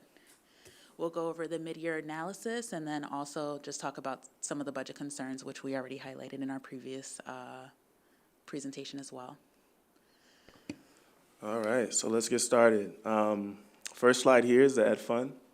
All right, this slide focuses on the Education Fund, which makes up about 80% of our entire district's budget. Revenue is about 49%, which is normal. Normally at this point of the year, we've spent about 45 to 50% of our education budget, but currently we're at 44%, which is typical. We're on track with previous years. Our budget is consistent and is in line with expectations outside of our property tax stuff that Kendra mentioned a little bit earlier as far as the delay. We typically get that around August, but with the delay, we see some of that stuff coming in mid-December, early January. All right, and so for the tort fund is really a very small, one of our smaller funds, $360,000. And you see here that our revenues are on track, but our expenditures are at 100%. And that's really just because those payments happen in the beginning of the year. We pay it all, and then we're done for the year. And so even though it looks different from other funds, it's actually exactly what we would expect. All right, Operation and Maintenance Fund. This is running and maintaining our facilities. Currently, our revenues are at 49%, higher than last year's rate, around 22%. Expenditures are at 52%, which is similar to last year's rate at 53%. Our spending is consistent with previous years, and this indicates stability in our operations and maintenance fund. So for bond and interest, for the bond and interest fund, we have revenues coming in about 43%, but our expenditures are at 85%, so that doesn't look like it's a match, but the reason is that our debt service payments are due twice a year, December 1st and then again in May.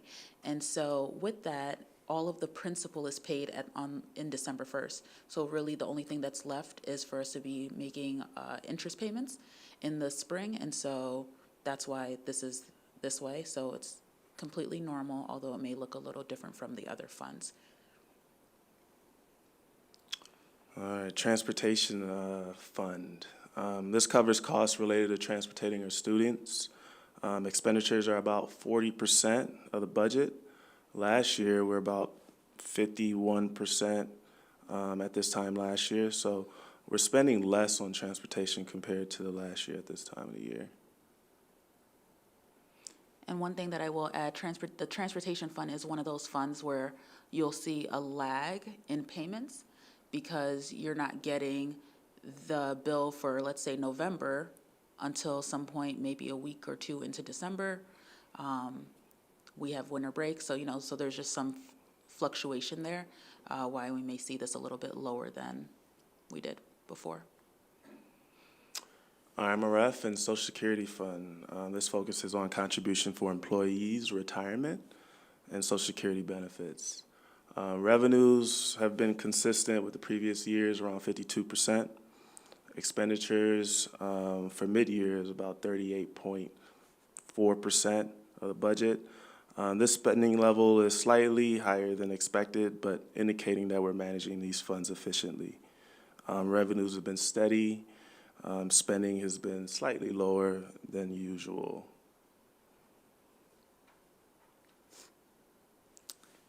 And then for our capital improvement fund, the revenue in this fund is mainly due to donations secured through the ETHS Foundation thus far. We also do have like a planned transfer of $900,000 to this fund as well, which you'll see when you're looking at the detail for the revenue on the appendix that was added to the memo. And then expenditures are on target with the capital improvement plan that was presented to the board, and that it's really just primarily related to projects that finished summer of 2023, and then just some expenses related also to planning for 2024 as well. So we talked about some of these budget concerns.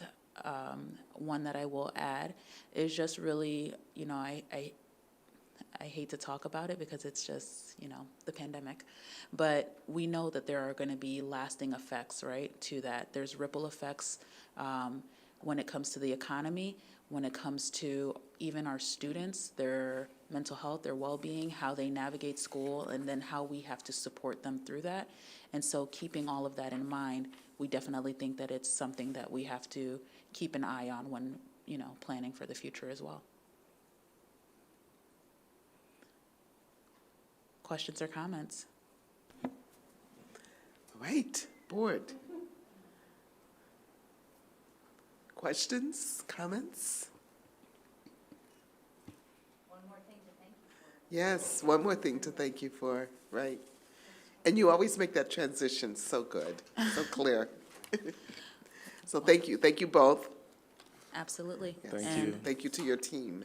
thank you so much to the board. Thank you for your stewardship. And yes, I'll just close out on another big thank you to the business office because we could not do it without them. Absolutely, yes. Thanks. All right, so we're at action items.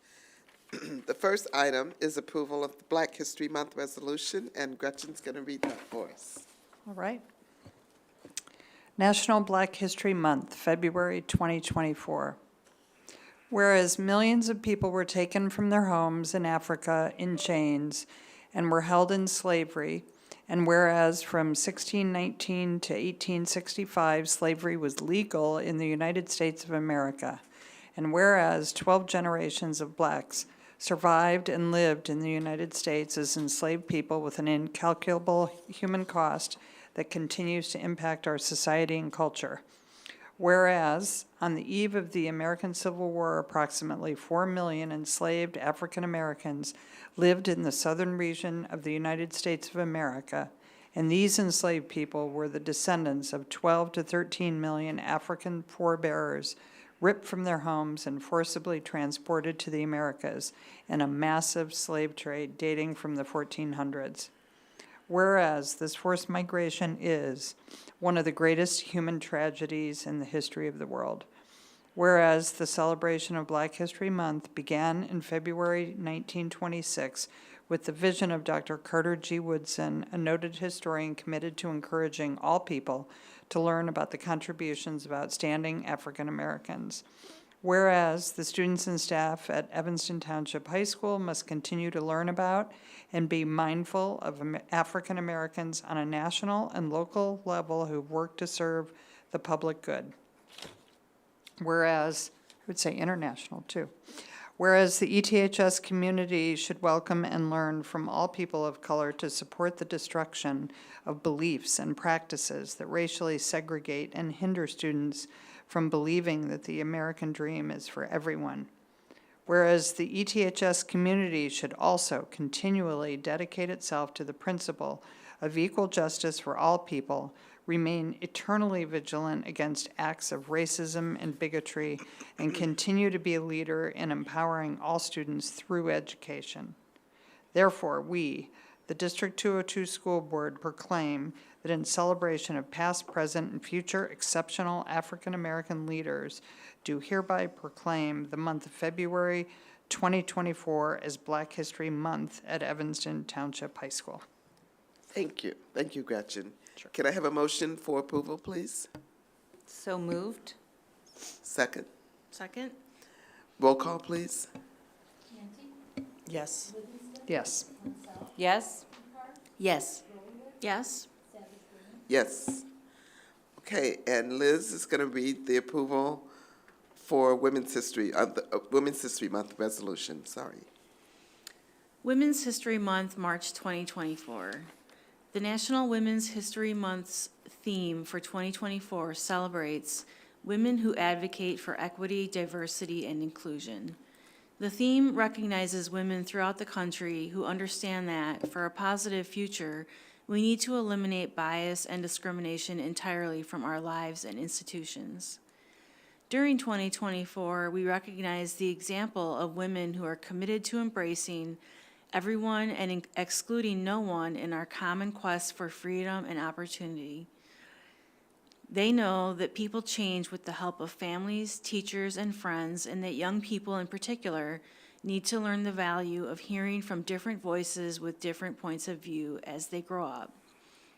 Today, equity, diversity, and inclusion are powerful driving forces that are having a wide-ranging impact on our country. As members of families, civic and community groups, businesses, and legislative bodies, women are in the forefront of reevaluating the status quo. They are looking anew at what harmful social policies and behaviors exist, and often subtly determine our future. In response, women in communities across the nation are helping to develop innovative programs and projects within corporations, the military, federal agencies, and educational organizations to address these injustices. It takes courage for women to advocate for practical goals like equity, diversity, and inclusion when established forces aim to misinterpret, exploit, or discredit them. Throughout 2024, we honor local women from the past and present who have taken the lead to show the importance of change and to establish firmer safeguards, practices, and legislation reflecting these values. Following decades of discrimination, we are proud to celebrate women who work for basic inclusion, equity, and fairness. The President of the United States has proclaimed March 2024 as Women's History Month to celebrate with appropriate programs, ceremonies, and activities that honor the history, accomplishments, and contributions of American women. Therefore, we, the District 202 School Board, do hereby proclaim the month of March 2024 as Women's History Month at Evanston Township High School. Thank you, Liz. Can I have a motion for acceptance, please? So moved. Second? Second. All right. Leah made the motion, Pat, second. Roll call, please. Yes. Yes? Yes. Yes. Yes. Yes, thank you. All right, so the next item is acceptance of the fiscal 2023 audit report. Can I have a motion, please? So moved. Second. Roll call, please. Yes? Yes. Yes. Yes. Yes. Yes. The next item is the consent agenda, which consists of approval of Alumni Hall construction bid, approval of construction management contract, approval of minutes from December 11, 2023, regular meeting and closed session, and a January 27, 2024, special meeting and closed session.